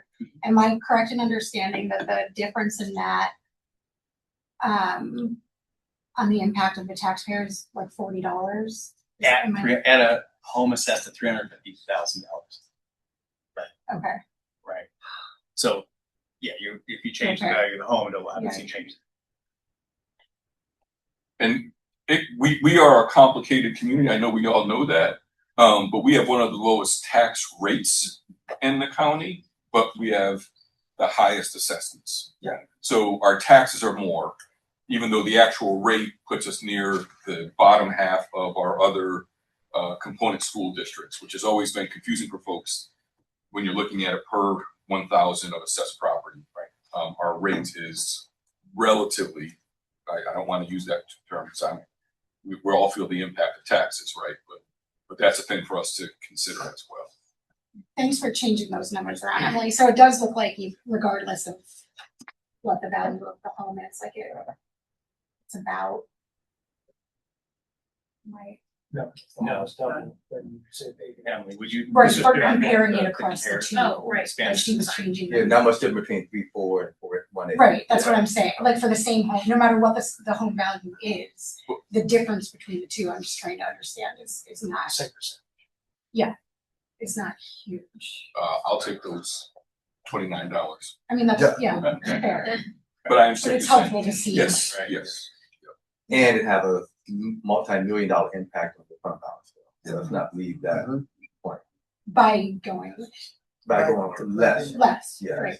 Year right, over exactly. year over year. Right, so if you're looking at the impact on the fund balance versus the impact on the taxpayer, which I don't mean to minimize at all the impact of that. But it is helpful to see that it's not like hundreds of dollars. Without feeding that horse, so to speak, I do want to mention the equalization rate. I think that's important. That's one of the most confusing figures on there for folks. Although your homes haven't been assessed in 2 years, I think it's been 2 years and supposedly won't be for another 2 years. That equalization rate changed from 100% down to 95%. What it's saying is you're being assessed at 95% of what the actual value of your home is. And that does have a minor, but it does have an implication on your bill. So, to the degree possible, can you define minor? I'd rather show you because it's not an easy definition. So, That's fine. Why don't we go ahead and scroll up, if you will, and change the equalization rate to 100. Where is that? Right under tax levy increase. Oh, okay. Yep, you just slide that right over or 100. Yeah, fine. Yep, and then it did show you up there. I guess it did. Very minor. So look at the tax rate per thousand at 15.6058, and let's go ahead and change it back to 95. Minor, it's minor, but when you're talking about thousands, and if it goes down further, obviously it'll have a greater impact. So very minor change there. Went up to 0.066 per thousand. So we can continue to have conversations again about this amazing tool. We're looking to put this out to the community to do it as well. I think it's time for us to have a conversation about the actual budget and or the tax levy increase that board members can support putting forward. I have one question. What's the rationale for taking 0.7% out of the fund balance? I mean, we have a number of 3.4, and I'm just kind of wondering why is it 3.4? Discussion at the Finance and Facilities Committee meeting last week informed us making some adjustment. Initially, we were at 4.18.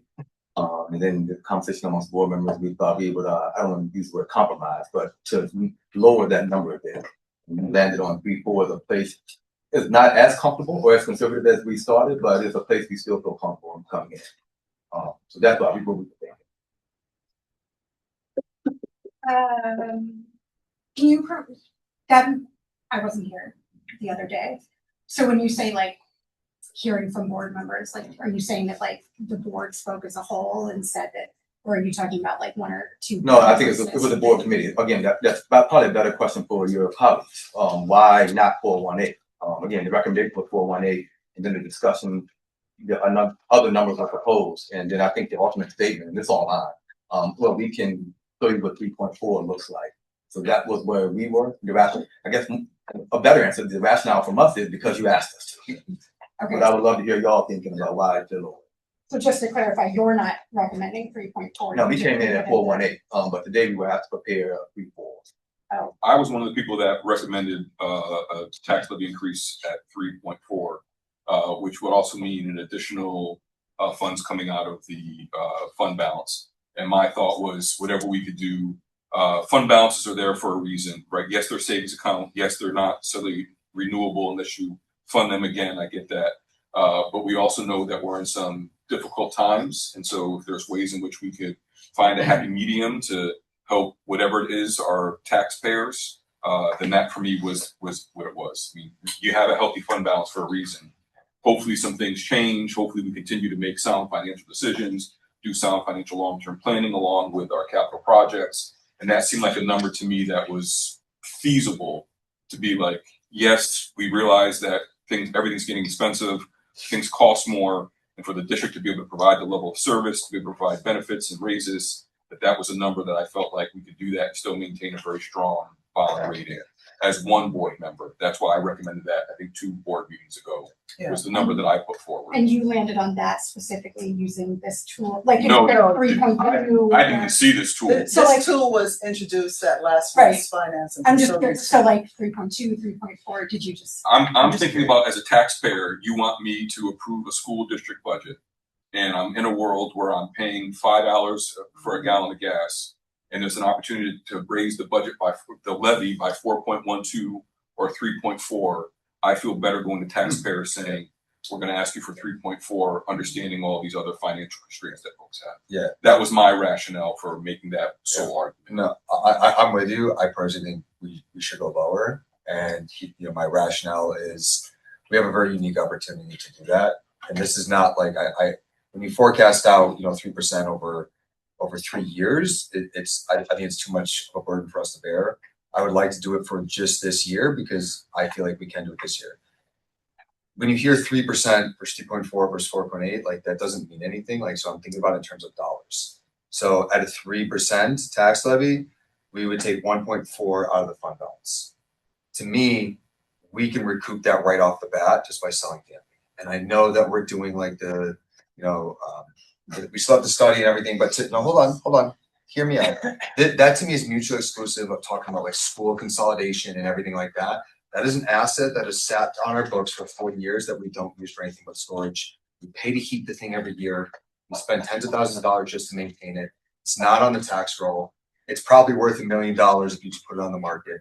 We could recoup that 1.4 just from that one sale. And to me, that has zero impact on the study that we're doing in terms of like, enrollment data. And even when you look at enrollment data, like enrollment is going down. That is a long-term issue that we need to address. That should be something that we need to address with the strategic plan. But to me, we can easily tap into the fund balance and then recoup that money through that sale, which I think we could be doing immediately. And I think it'd be crazy that we don't. So to me, it's like we have a rare opportunity to provide some relief to the community. It's like, it's a balance, right? Like we have to balance the needs to pay our teachers fairly. We have to balance the need to, have like good facilities. And, I think Dr. Brown and his team have done that. I think as a board, we've helped do that. So I think we now have an opportunity, like we're all in this together. We're a community. And I think we're saying to the community, like, hey, we know you guys are struggling. We know tax prices are up. We know gas or nice egg is up. Maybe it's not a lot, but like this is something that we can do to give back. And I do think that we could sustain the 3%. Again, I don't think we could do that 3 years in a row. I don't even know if we could do it next year. But to me, I think we could do it as a one-time thing, and then I think we could reevaluate the tax levy next year. Todd, I love that thinking. Can I ask some questions? Yeah. And I'm thinking again long-term, right? Yeah. So what would happen long-term if next year we come back and our tax levy cap is 2.69? Do you think that's realistic? And I know you don't have a crystal ball, but like, no. I don't know. No. I have just a couple of caveats. Yeah. Great idea. Great. There's a couple of procedural issues with selling buildings. It has to go to public vote. Yeah. in the same way that you do vote for board members. So all of that has to happen. We still have to do some investigation. We talked about this if you sell a building, did we actually recoup all the funds? Yeah. I'm not entirely sure about Yeah. that. So there's a lot of caveats. I agree. And with that said, I think that we can handle it without selling it anyway. But it's like, if the concern was like, what do we do to recoup? Like, I think we have levers that we can pull to put money back into the fund balance. And so that's my rationale. Like, I think this is like a unique opportunity to be able to just, offer something back to the community, because the communities, they fund our budget. So when you're saying 3%, you're not talking about pulling money out of reserves. yes, which would equate to 1.4 million from the fund balance in order to fund for 1 year only. And then it. But next year you could go up to 3.5 if we need to. Next year, if the tax levy is 4.1, we need to go to 4.1 next year, and then it could put money back into the fund balance. So humbly, as I'm sitting at the table with one of the top economists in the world, I think we're talking about two different things. Because the tax levy is something that's perpetual and compounds. And where we tax this year, then next year we're able to raise on where we start from this year. Mm-hmm. That is very different from a one-time sale that will recoup, let's say, $1 million. I understand. No, I understand. I just want to make sure everyone is understanding that we're talking about two things, and now I'll lean on Dr. Blaylock to help me with some of the very specific language on that. But I just don't want to confuse the two. Yeah, I get compound interest. I get all of that. Again, like I personally feel like we could do this without the sale of Danby. But I think that is a way to put money back into the fund balance if people are concerned about the fund balance being where it's at. But that's a good point. You're right. Garrett, you were going to say something. Go ahead. I just have a question. I want to better understand how the tax cap is determined from year to year. So can you just help me understand that formulation? It would be easier to pull up the formula for you, because it's there's a lot to it. We can go through the whole formula, but I want to have better context. Give somebody highlights. Yeah, sure. And how it's dependent upon our combined wealth ratio of the community. That's one of the primary factors for it. There's exclusions. So basically, New York State says we can go up to 2%, but then when you throw in all of the exclusions and so on and so forth, it tends to go over that based on those figures. So, for example, if you don't go to 4.18 this year, a small percentage of what we don't utilize can be carried over to the next year, but it's a very small percentage. So that could actually be a benefit if we don't go not much, right? But it's not a negative; it's a benefit, but it's nominal. Correct. So if we don't go to the full 4.1%, that's actually a positive for us for next year. Not that it makes much of an impact, right? But yeah. I think it's 1.5% of the total. Okay. Of the total tax cap right. limit, or what the actual savings is, whichever is less. So in the case with the 3.4, it would be what we do hold over, and it's a 1 year. We got one shot to use it next year, but it also skews and it takes your percentage up, your levy up. So, but the one thing I'm sorry. No, but by all means. The one thing, when you do the tax cap calculation, you start out with your tax levy from the prior year.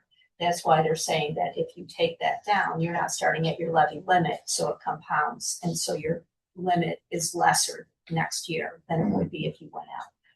So one of the I want to just lay it out for you. It's not so much a concern, but we've already seen the equalization rate drop. And I realize it only has a small impact. That can happen again. And so if we're looking at potential of a tax cap next year between, let's say, 3 and 4%, that's probably realistic. It'll land somewhere in there. But if then the equalization rate changes to 90 because we're assessed again, that's a double whammy. And that can continue to occur. That's just something to be aware of. But on the other hand, if the budget growth could be lower, some of these other levers might be to our benefit. This is our best projection based on what we know at this point. I really appreciate it. Additional questions, comments, thoughts, board members? Well, I'll just say, thanks to Dr. Lisi's patience. I mean, we've gone through, since the last meeting, we've gone through over and over and over again, tailoring these numbers. And Todd, a lot of that was driven by, I share your sentiment. And the question was, how much relief can we give the taxpayer but still feel like the district's health is being maintained for perpetuity. And we went back and forth, and we've just, how many times have we done this? I mean, I just think 3-4 is, in my view, the right number that balances those things. We're going to come in significantly below tax cap. We're going to give some relief to taxpayers, but I think we're also leaving the district in a healthy position for the kind of unknowables that we're talking about here. So to me, this is strikes the perfect balance. I think it's a reasonable number. And I just know that I hear you. This is down from what I was saying last week. So, I think you kind of challenged us to, how low can we go? And I think 3-4 for me is the right number. Garrett, can you just, when you say we have gone back and forth. Dr. Lisi and I. So you two have been. Yeah, just putting different numbers in and looking at the fund balance and thinking about how do we feel about this being, where it would end up being 2 years from now, 3 years from now. I mean, obviously, all the numbers that go into this are all best guesses, but I think 3-4 is the number that gives us healthy fund balance, healthy reserves, and it also recognizes the pressure of the tax, the inflationary pressure that taxpayers are under. So is this kind of your record? It's just interesting to hear. I'm just trying to get clarification. It's not like we, the board. It's a collaborative approach and using Dr. Blaylock's understanding of economics and my history. And I've been doing this for 30 years, and looking at the district's audits of the past several years, looking at our financial position, understanding what your concerns and needs were over the past several meetings. Our finance and facilities meetings have been, we've had a number of discussions around these figures and our overall health. I'm also looking at districts around us and in New York in general, and the picture's bleak. Yeah. We're lucky. And I just want to throw that out there. I have colleagues that are struggling right now. I would dare say we're not lucky. We have been very planful and intentional about the work that we've been doing for long term. Yes. But to your point, I think one of the things I would answer is I understand the question, but Dr. Blaylock as chair of the finance committee and Dr. Lisi as our business official have been working both in terms of agenda setting for finance facilities, and this is not the first time this conversation is taking place. It's a year-long budget process. And so there's been multiple conversations about what the budget could look like at finance and facilities, and a couple of them at the full board. I have watched if I haven't been present at the finance and facilities meetings, I've watched every single one. I don't agree that these conversations have been happening, especially in depth about the budget. I think that we've heard a lot of this kind of we've sat and talked about this is what we're bringing. And so I just, we can go back and watch every single one, but I think that there's a lot of kind of missing. It's a little hard to understand what conversations have really happened in public versus in private meetings and other things. And it's a little hard to kind of, I think that we might be coming with very different information depending on what committee we're on or what other private meetings we've been in. And it's hard, even to hear you say, we've taken all of your concerns into consideration. I don't know that I've had an opportunity to really share my concerns all that much. And I know that some of the questions that I've had about the budget specifically, I've raised countless times and have not. So I'm a little, it's not so much about this specifically, but it is a little hard to kind of understand even the 3.4%. Dr. Brown says well, we did this for you all, not for us as a board. It's it seems like things conversations are happening amongst some people, or some people are voicing things, and then adjustments and recommendations are being made. Well, no, because there were 7 board members at last week's Finance and Facilities Committee, where at the end of the committee meeting, we did say, let's lower the number to 3.4. So at that committee was the first time we saw this. We're seeing it clearer today. Thank you very much for getting this screen because I feel for those who are watching it online, they weren't able to see it clearly like that. And previously, I haven't been in any private meeting. I know that I've been at Finance and Facilities as well as a board meeting, all board meetings. And we, the board, had asked for narrowed down to 3. We had 3 scenarios, 4.18, 3.12 or something like that, and some other number. And at the last meeting, March 24th board meeting, I know I was in favor of the 4.1 because we were not 4.18 because we were not touching the fund balance. Lots happened since then. Cayuga Heights, right? And gas prices continue to grow. And at last week's Finance and Facilities Committee meeting, I said, let's go down a little bit, but not all the way to 3.1, where we have to tap into some of the money in the reserve account. So I'm glad that we narrowed it down to that to see, and we kept having the question asked of us from the superintendent as well as Dr. Lisi, is what do you want me to present? And we narrowed it down to this. And a point of clarity on that we would not touch the fund balance if we're at 4.18. But anything below 4.18, we are dipping into the fund balance. And I can't remember if it was like for every 10 basis points or like 0.1%, it adds, or you take $100,000 out. So if you go from 4% to 3.9%, you have to take $100,000 out of the fund balance. It ends up just being that way. But I think that's if I remember from last week. So anything below 4.18, we are taking from the fund balance. The question is like, how much are we comfortable taking? That helps clarify. Yeah, and I would just, I have an understanding coming out of the meeting. I did not think that we ended the last finance committee meeting with consensus. I remember the number 3.9 was thrown out. It was sort of backed up by another board member. Then another board member said 3.0. And then I remember Dr. Brown said 3.4, but I don't feel like at the end we all nodded and said yes, 3.4.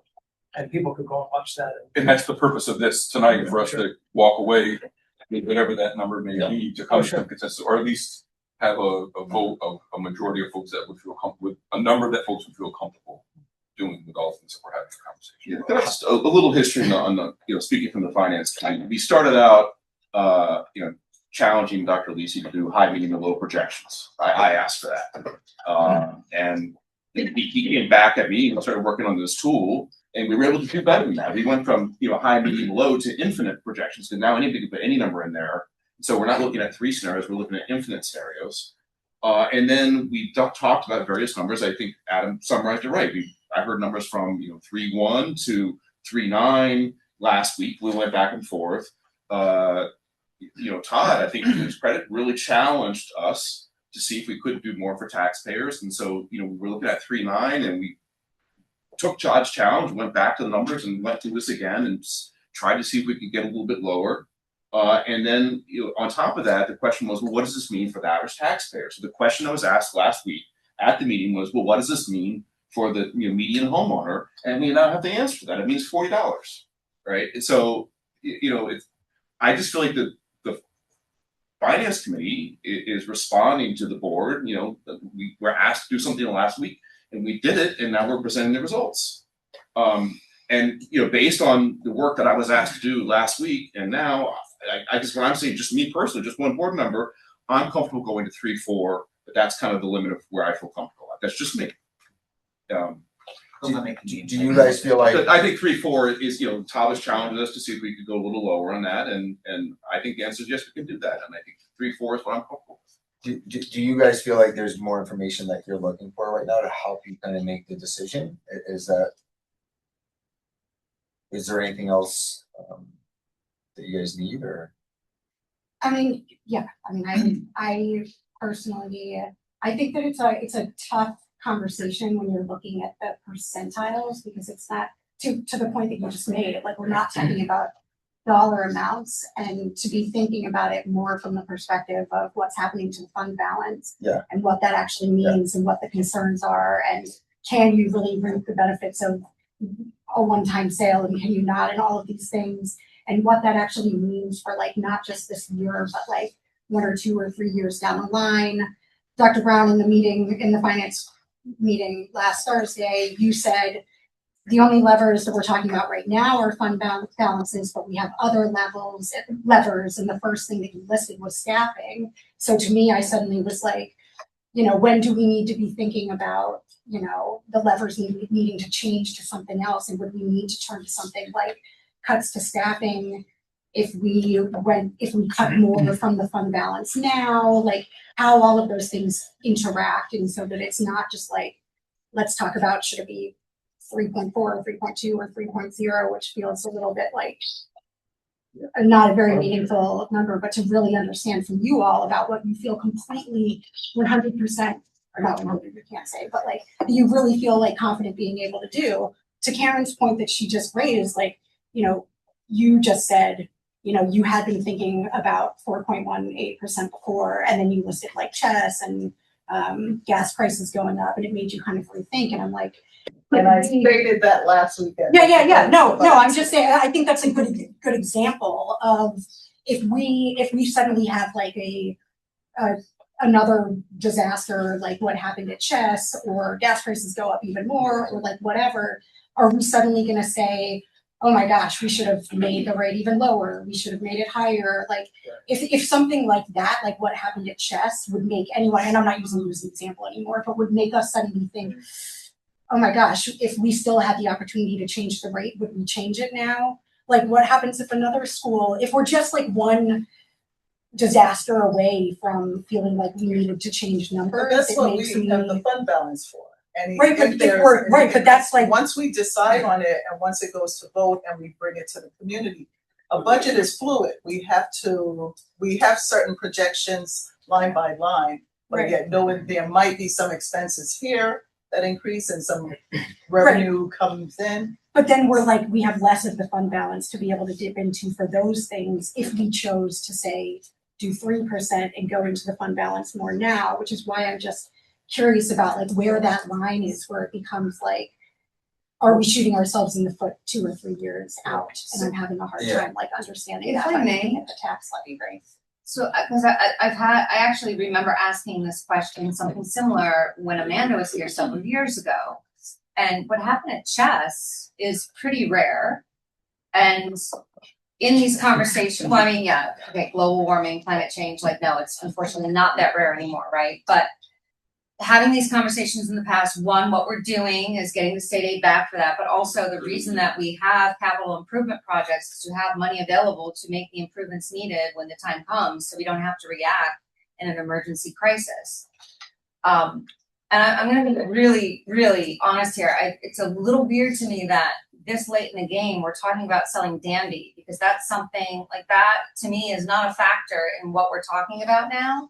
Like maybe next year, but for the budget, we've got to vote, we've got timelines, we've got to move forward. Like, okay, next year, let's put that on the table. But now we've got to really think about like, what do we get done tonight? And I feel like I'm losing my mind here, but Thursday's meeting, you know, we pitched out 4.18. We said, and then Dr. Brown said, I say 3.9. And then we were talking about figures, and we kind of didn't necessarily decide, but I feel like everyone said, let's go with 3.4 for Tuesday.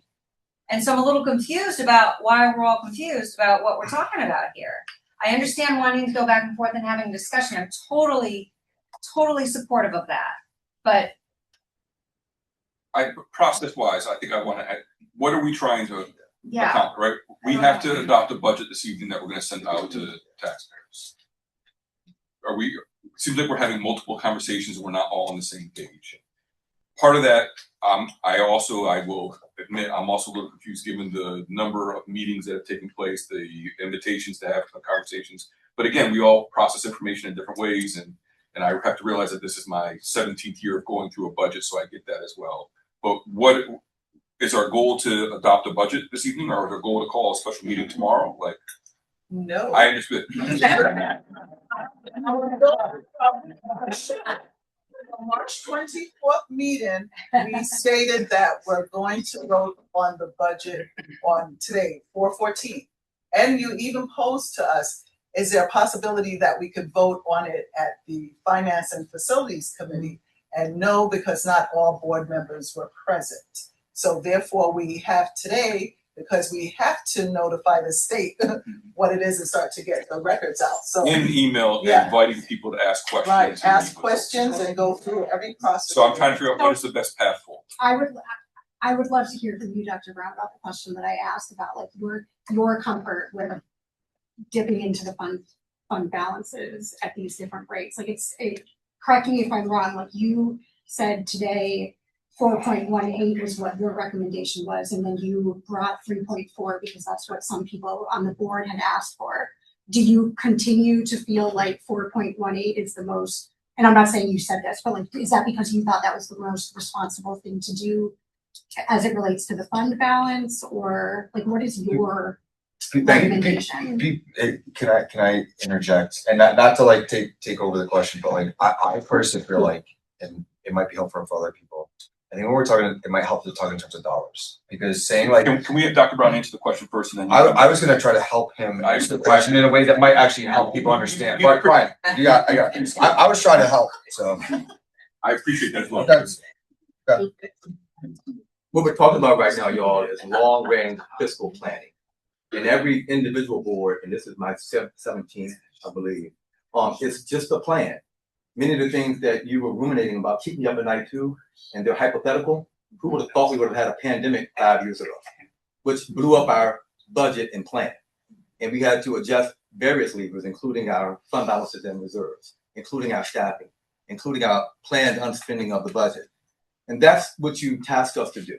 So please hear me when I hear your hypothetical questions. I just rarely answer them because I don't like to answer hypotheticals, but I know how to adjust if we need to put the plan that we have in place. The original budget we proposed at the tax cap, and there, let me be clear, the number that we get from our state, that tax cap formula is one that they were saying to superintendent, that's the number we suggest you go to, not over, but to that number, so that you can be in a situation like Ithaca is right now, where we can plan out 3 to 5 years. So my original suggestion and recommendation was to go to the cap, because that would set us up and keep our strong compensation model in place that we now have in place. I could see that far beyond my tenure. And when I'm living here, my children are attending school. Like, I can see us being able to have a competitive approach to staffing, pay, and everything with the number I propose, because it would be at least next year, the year after, before we would touch fund balances at all. Now, I understand the wishes for us to adjust that number, and we can. And looking at the formulas and the tool here, it does push us to use fund balances very minimally. I've been here when we used $8, $9, and $10 million in a year to close a budget gap. At the same time, we were reducing staff. Those were hard conversations. This room was full. To go into fund balances for $1.5 million as a projection or what if is something I'm very comfortable doing. And we will.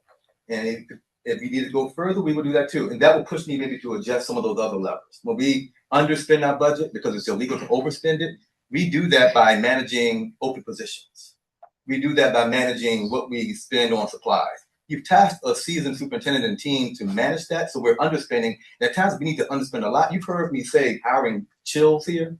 We did hiring chills, and we've done those the last couple of years. And I know the educators in the room have felt that when your class sizes are high, or when we haven't been able to immediately get a assistant at DJM. But those numbers look like us putting money into fund balance, which allow for us to have a competitive compensation strategy, which allow for us to be in a position right now where our bond rating is high and our fund balances are in a place where, unlike most small city school district colleagues of mine, we're not cutting staffing.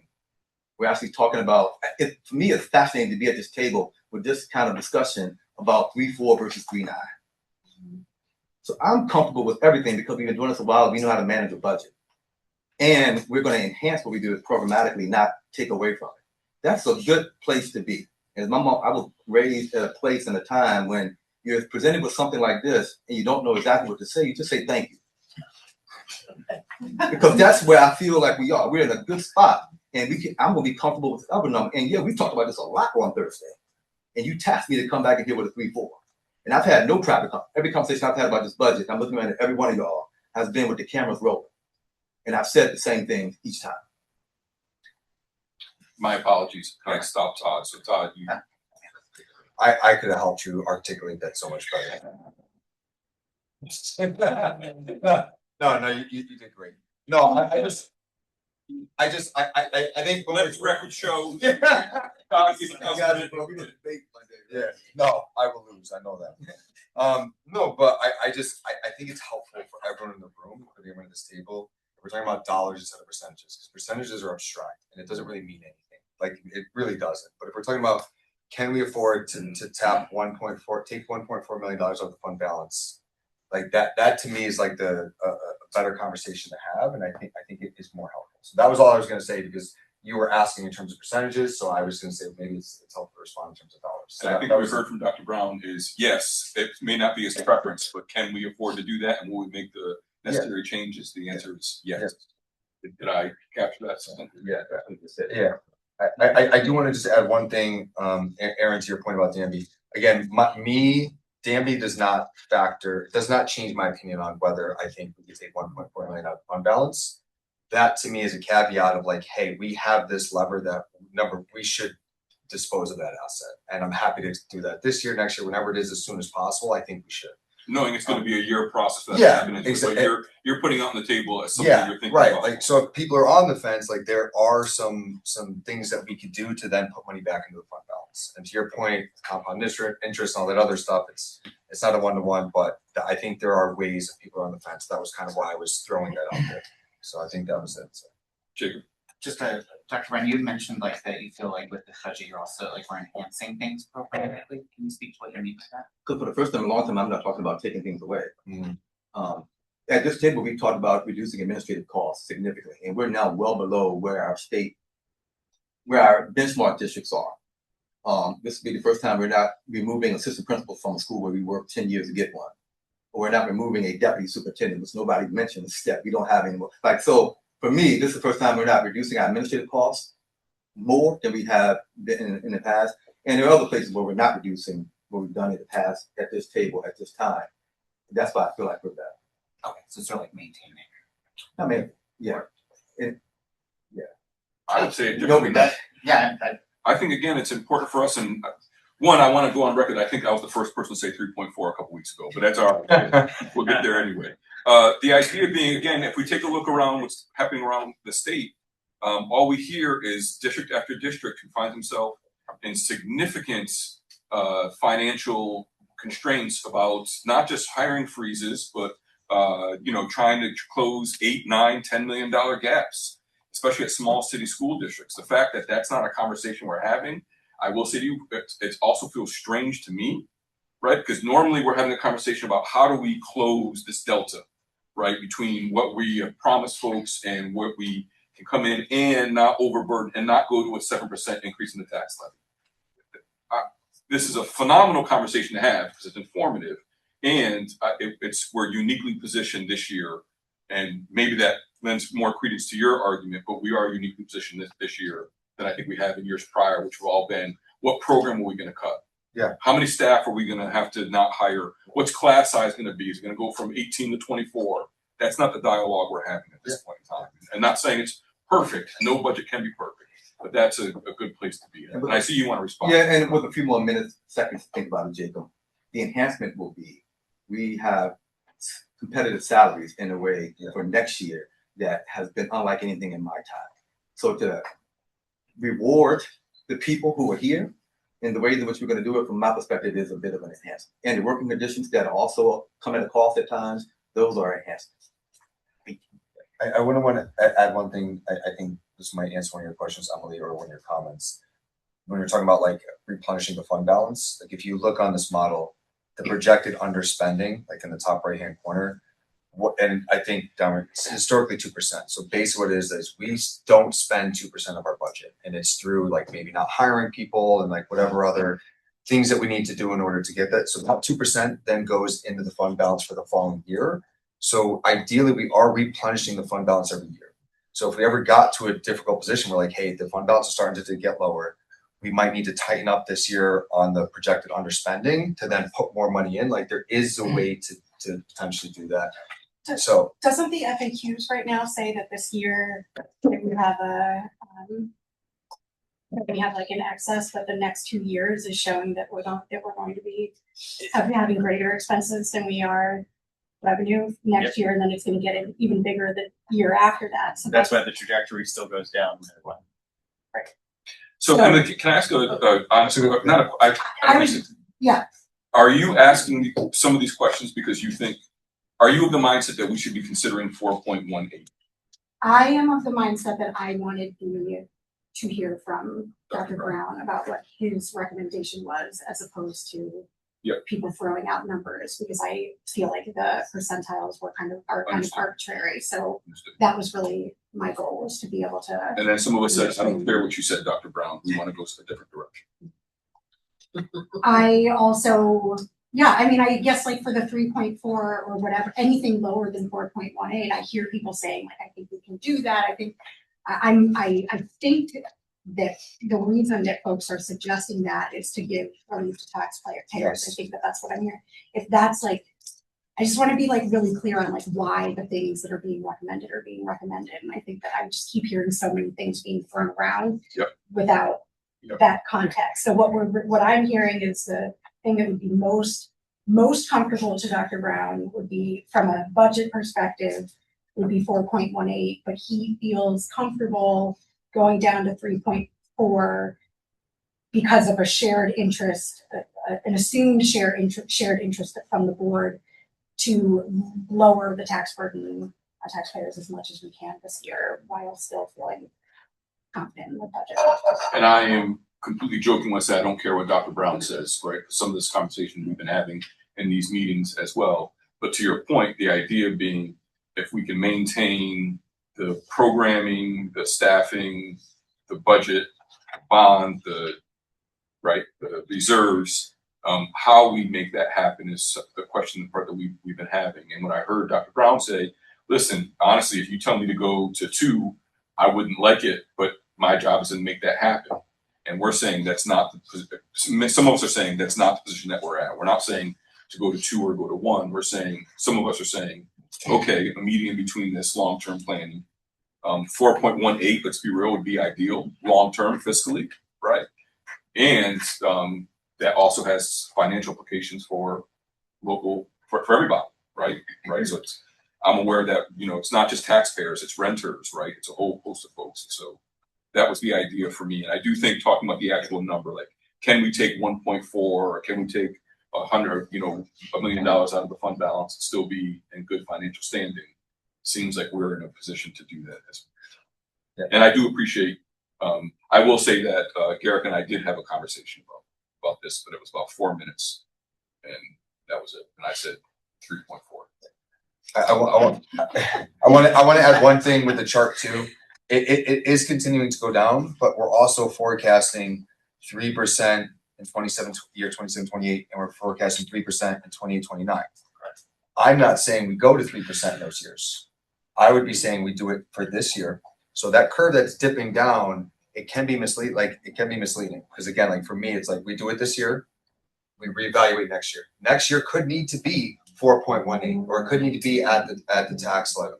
So would that even completely but that reverses the curve. And to me, like, this tool is super helpful, but it's only helpful if you understand how to use it, you understand the inputs and stuff. So can you put in 3.4 for the tax levy the first year up top, the very first one, and then put in 4.2 for the second year?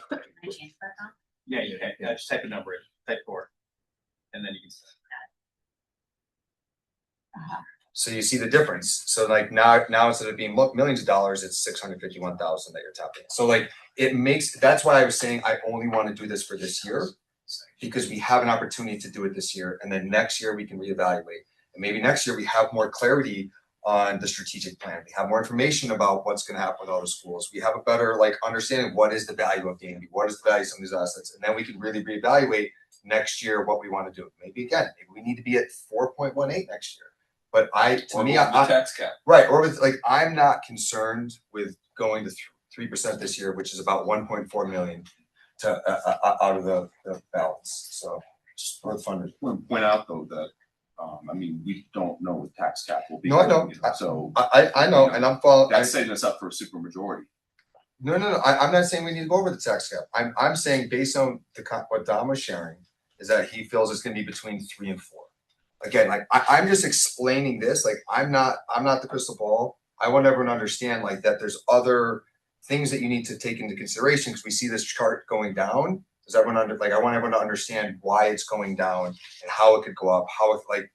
That was my intention of you need to look at the various years in order to get the different outputs. Let's take an idea about where we're at.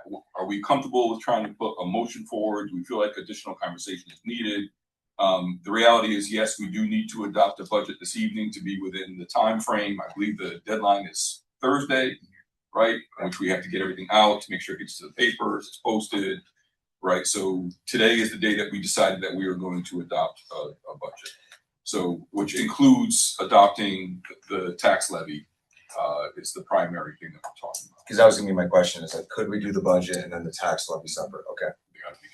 Yeah, I mean, Figure all that out. yeah, I'm good with the budget, and I would want to be at 3% because again, I think we have a very unique opportunity to be at 3%. I don't think it puts us in financial, you know, in a bad financial position for next year because we have a lot of opportunities next year to be able to kind of like reverse the curve, and we have ways to bring revenue and things like that. So that's where I stand is this 3% tax levy. Can you comment on that, Dr. Brown? Process-wise, Professor, you could, someone could finally move the resolution that's in the agenda now and have it be a second, and then see where we are. As I'm sitting here watching this, folks saying, you either may all be in the same place except for one or two, or you may all be in very different places until we get a sense of where we are right now. It's kind of hard for me to comment. I think we're just saying the same things over and over again. I move to adopt the ICSD 2026-2027 budget in the amount of $177,638,041. And can we add the second part as well? And note that this amount is reflective of a 3.4% increase in the tax levy. Moved by Karen, second by Jacob. Additional, I dare say this, but additional questions, comments yet that. Yeah, I have some additional comments. Yes. I just wrote something that I want to read to explain my vote for tonight. I'm going to abstain from the budget vote because I disagree with the process by which the budget was developed. From my perspective, the budget was developed by the administration and presented to the board. I feel like we as a collective board have not had substantive public discussions at the full board meetings to provide collective input about how to fund categories included in the budget, and if the recommended allocations by administration align with the goals and wants of this specific group of 9 members of the Board of Education. There are so many things that we could be deciding as a board that would direct budget spending that I feel like we should discuss. Do we need more teachers in the classroom? Are larger class sizes impacting student learning? Should we spend more money on teachers' professional development? Should we offer more courses to students? When we cut Mandarin and the standalone AVID program 2 years ago, what was the impact? Should we bring them back? Do we have enough aides in the classroom to support the needs of students with IEPs and 504s? Do we need more money to support the middle school heterogeneous learning model? And should we allocate more money toward transportation? With meaningful input from stakeholders, the board should be talking through questions like these and answering them before deciding on a final budget that determines how much the community will spend. How different this is from the process by which capital projects are developed, where each item is discussed at length, the rationale is provided, and board members weigh in before we move it forward to the community for a vote. We've talked a lot about using the reserves to save taxpayers some money this year, but we haven't even discussed making budget cuts to save money. Not that we would necessarily do that or want to do that, but we haven't talked about it together. And if we want to save taxpayers money, could we spend less? What impact would that have? And might board members collectively wish to cut spending in a category if we thoroughly discussed it? Regardless of the board's decision tonight, I urge the community to vote yes on the budget in May, as I will when I go to the polls. I wanted to bring attention to a process that I disagree with, but I certainly want whatever budget is proposed to pass. I just want to explain my rationale. Additional comments, debate, questions? I think I have some similar sentiments. I do want to share. I have tremendous gratitude to everyone who worked on this. I know there's been a lot of thank yous, but I just want to add them. Don, I see you copyrighted your tool. Well done, sir. And I think that the administrators done a really excellent job of working things out within their teams. I am less concerned about the process for the tax cap and more, I think, to what Adam said around the content. I think about conversations that I assume a board should be having around do we have the appropriate number of administrators? Are we instructionally coaching? Are our schools adequately staffed? Are we setting aside the appropriate money for curricula and curricula initiatives? I know I had one board meeting, there was sort of a one-off, I felt like a one-off conversation about a grant writer. And I feel I think there should be more public conversations about how that works based on board goals, district initiatives, and then data where we see what's working, what's not, and how can we support that. So I'm, I guess I'll see in a minute whenever we vote. I think I'm gonna vote to abstain too, but similar to Adam, like, as I always have, I will vote yes on the budget when it comes my way, but I don't feel like as a board member that I have sufficient information on sort of like the content of the budget to make an informed vote for yes as a board member, as opposed to a voter where I definitely feel like I do. And I hope that the community does as well. Additional comments? I'm trying to think about how best to say my comments because I'm somewhat flabbergasted because I had to look up who's on curriculum committee because some of the categories of the budget could have been discussed in certain curriculum committee, HR committee, if there were concerns about staffing and all. Those are just, that's our working sessions where we have in-depth discussions. I'm on Finance and Facilities Committee, and I know that we've been discussing this in presentation to the board, as to the capital project, the budget, and so forth. As well as I do recall seeing several emails, either if there was clarification, answering questions from Dr. Brown or Dr. Lisi, if you have any questions or need further explanation, because I know some of my board colleagues have gone to them for more explanation of things in case we sometimes we don't have sufficient time here. But I'd like to, I'm just kind of, and there is no frequently asked question at this time on the budget for 26-27, right? Because we don't put FAQs up. I think you had mentioned the frequently asked question. That's from last year. We don't put FAQs up until we vote and then have all of that information on the website. Yeah, I mean, just to respond, I think I'm talking about full board meetings where we have. But we did have full board meetings, well, and we as board members can definitely say, I want more information at this time. But well, no, I just want to say that, but I think starting with board goals that we talk about as a board and agree upon, and then use that framework to go back and look at specific things, make decisions about what we think about those specific things. Then, as a board, and this is a little bit, I'm bringing it up also because of a question of process that maybe I'd like to come back to and look at maybe next year or the next time we do this. But then, as a full board, to come to the administration and basically say, like, this is what we think about a particular topic, like a particular specific topic, like, again, like I mentioned some things when I was talking a few minutes ago. And then for us to sort of inform the specifics of how much is going to be spent in a particular category, based on a board consensus as opposed to, a couple of people. And I think, we saw that in certain cases, committees can definitely talk about things, but committees can't make decisions for the whole board.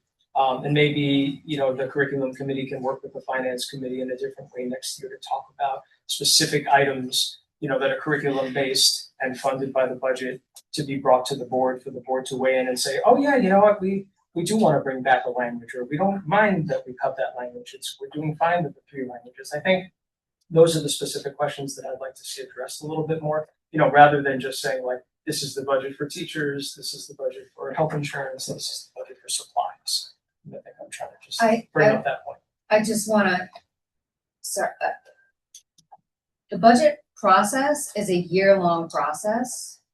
And so the fact that you have written that in preparation, knowing how you were going to speak tonight, despite the questions you asked. So clearly that was your agenda to come in tonight and state your case that you prepped in advance. So you knew you wanted to have this agenda and say this. We had all year to have these conversations, all year to bring up all of these items, but you're doing it tonight in this format with a canned speech.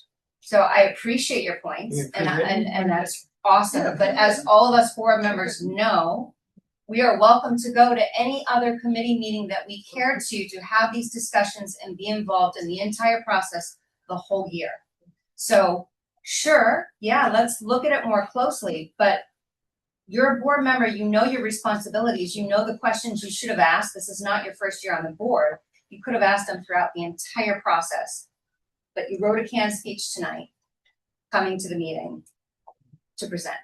I'd like to see if there's a way in which, if there's questions or conversations, it seems like we have conversations about the process, but now our process is also off as well.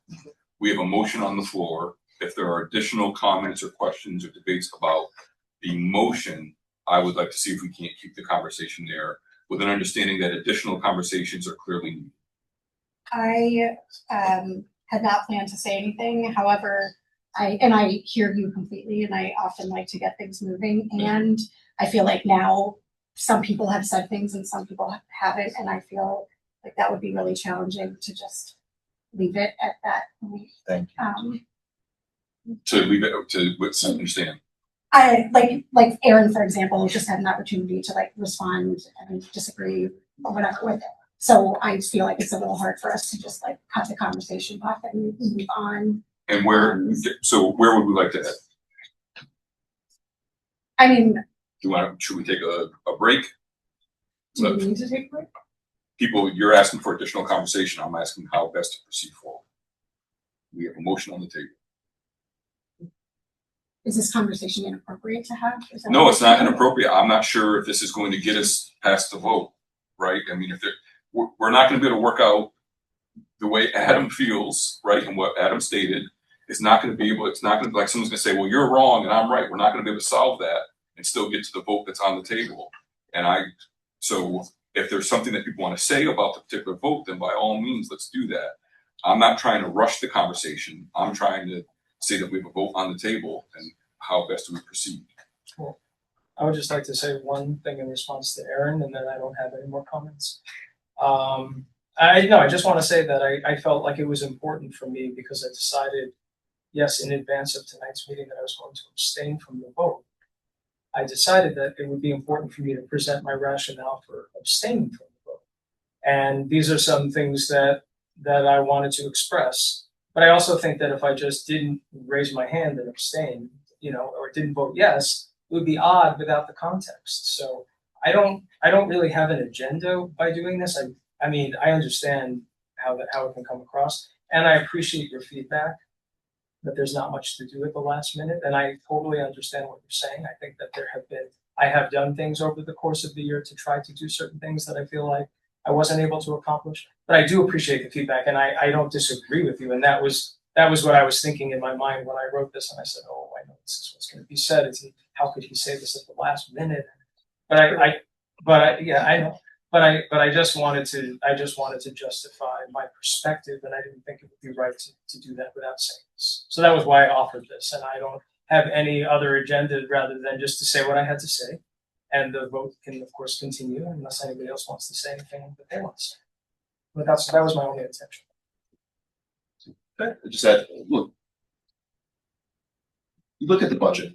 There's a lot of part of the budget, gasoline for the buses, repairing, a lot of heating the buildings. There's a lot of the budget that's just there. You really not much you can do about it, right? You put that aside, and then what's left? Salaries, and salaries are people. So we've had this debate almost a year now, and what I've always remarked on up until today is how focused the conversation has been narrowly on the revenue side of the books. What can we do for taxpayers, et cetera? And there's been really, up until now, no discussion. I'm going to use the term expense as an accounting term, and I'm not saying that people are expenses, people are resources, but from an accounting point of view, people are an expense.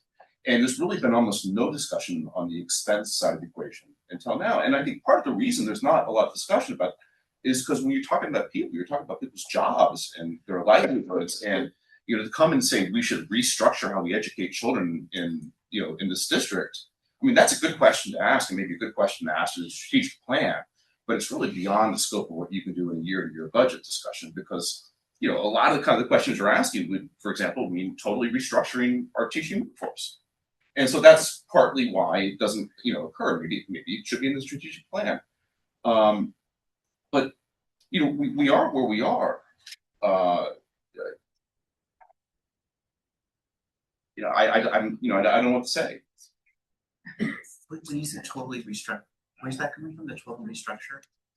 Well, what I'm saying is that when you put aside the things like heating the building and gasoline, the things you just kind of have to do, paper and so on, most of the budget's is people. And so, when you think about, the reason I think perhaps we haven't had a lot of focus on the expense side of the books is because the expense means, changing the expenses means changing the people and how they teach, how this district educates. And that might be a good conversation to have, again, in the strategic plan, but it's kind of beyond what you do, in a year-to-year budgeting process. If I'm understanding what you're saying correctly. No, we didn't ask. We could have asked them. They weren't asked, but we didn't ask deep questions like, should we just take a sponge and wipe the blackboard of our education model down and start over again? I want to intervene. We're having a conversation about trying to solve a budget process that folks may or may not agree with. That is not going to change the conversation and the vote on the floor. This is not an attempt to stop dialogue. This is an attempt to say that this may not be the appropriate place to have that dialogue. The vote still has to take place. Clearly, additional conversations need to take place. Clearly, there needs to be, right? Part of the reason we do have goals, we may have to see that we may align those. Part of the reason why we're going out for a strategic plan is to do that very work. And it may be a completely different process moving forward. So that's my point. I'm not trying to stop that. You still have a motion on the table. I think our conversation now is trying to solve a process problem that we don't have the ability to solve with the vote that's in front of us. So I hope I'm also being clear. I'm trying to acknowledge where we're at, which is we can't solve the process problem with the vote that's in front of us at this. Right. And like I said, this is just my explanation, and it didn't know that it would go into a conversation. I appreciate you. One board member, I appreciate your share. Yeah. Likewise. Well, I'm happy to move forward with the vote, but I guess I want to say very loudly and clearly that I think that we have had many conversations over the last year about wanting to talk. Some of us have asked many, many times to want to talk about process, revising processes, reviewing them, talking about goals, all of the things that people are debating right now, where I disagree with so many of the things that I just heard. So I would love to advocate very strongly for our next board meeting for us to be able to continue this conversation, because I think that it speaks to so much of the work that we are doing on the board and why this year has seemed to many people as much more challenging and contentious to the years past. And I hate the idea of just stopping the conversation now, although I completely agree with you that it is irrelevant to the vote that we are having right now. So I would love for us to make a commitment to return back to it. Against my better judgment, I am opposed to a number of things that were also said about the process. Let me put that forward as well. For sure. Why is that against your better judgment? Because I'm saying let's stop this conversation and stick the Yeah, I'm adding commentary to it as well. So I'm not saying the process can't be improved, but I think it's a long process with lots of conversations. There may be some way. Obviously, there's some things that we need to address. I don't know that it will be on the next agenda. Let me also say that as well. But a conversation for us to have. Can I call the question? Please.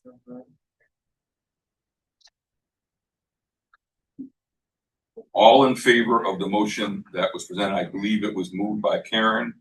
Am I correct? I don't know how. Second by Karen, second by Jacob. We'll call the question. All in favor? All opposed?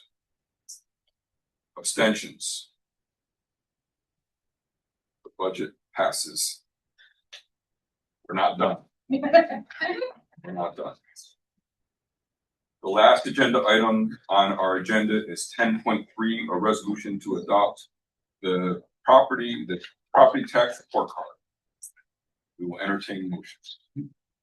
And move to approve the resolution to adopt the property tax report card to accompany the annual school district budget for the 2026-2027 school year. Second. Moved by Emily, seconded by Jacob. Questions, comments, debate? Hearing none, we'll call the question. All in favor? passes unanimously. We have some other business with some meetings coming up. I'd ask folks to take a look. Clearly, we will have some additional conversations and we will bring the meeting to a close. Have a good evening.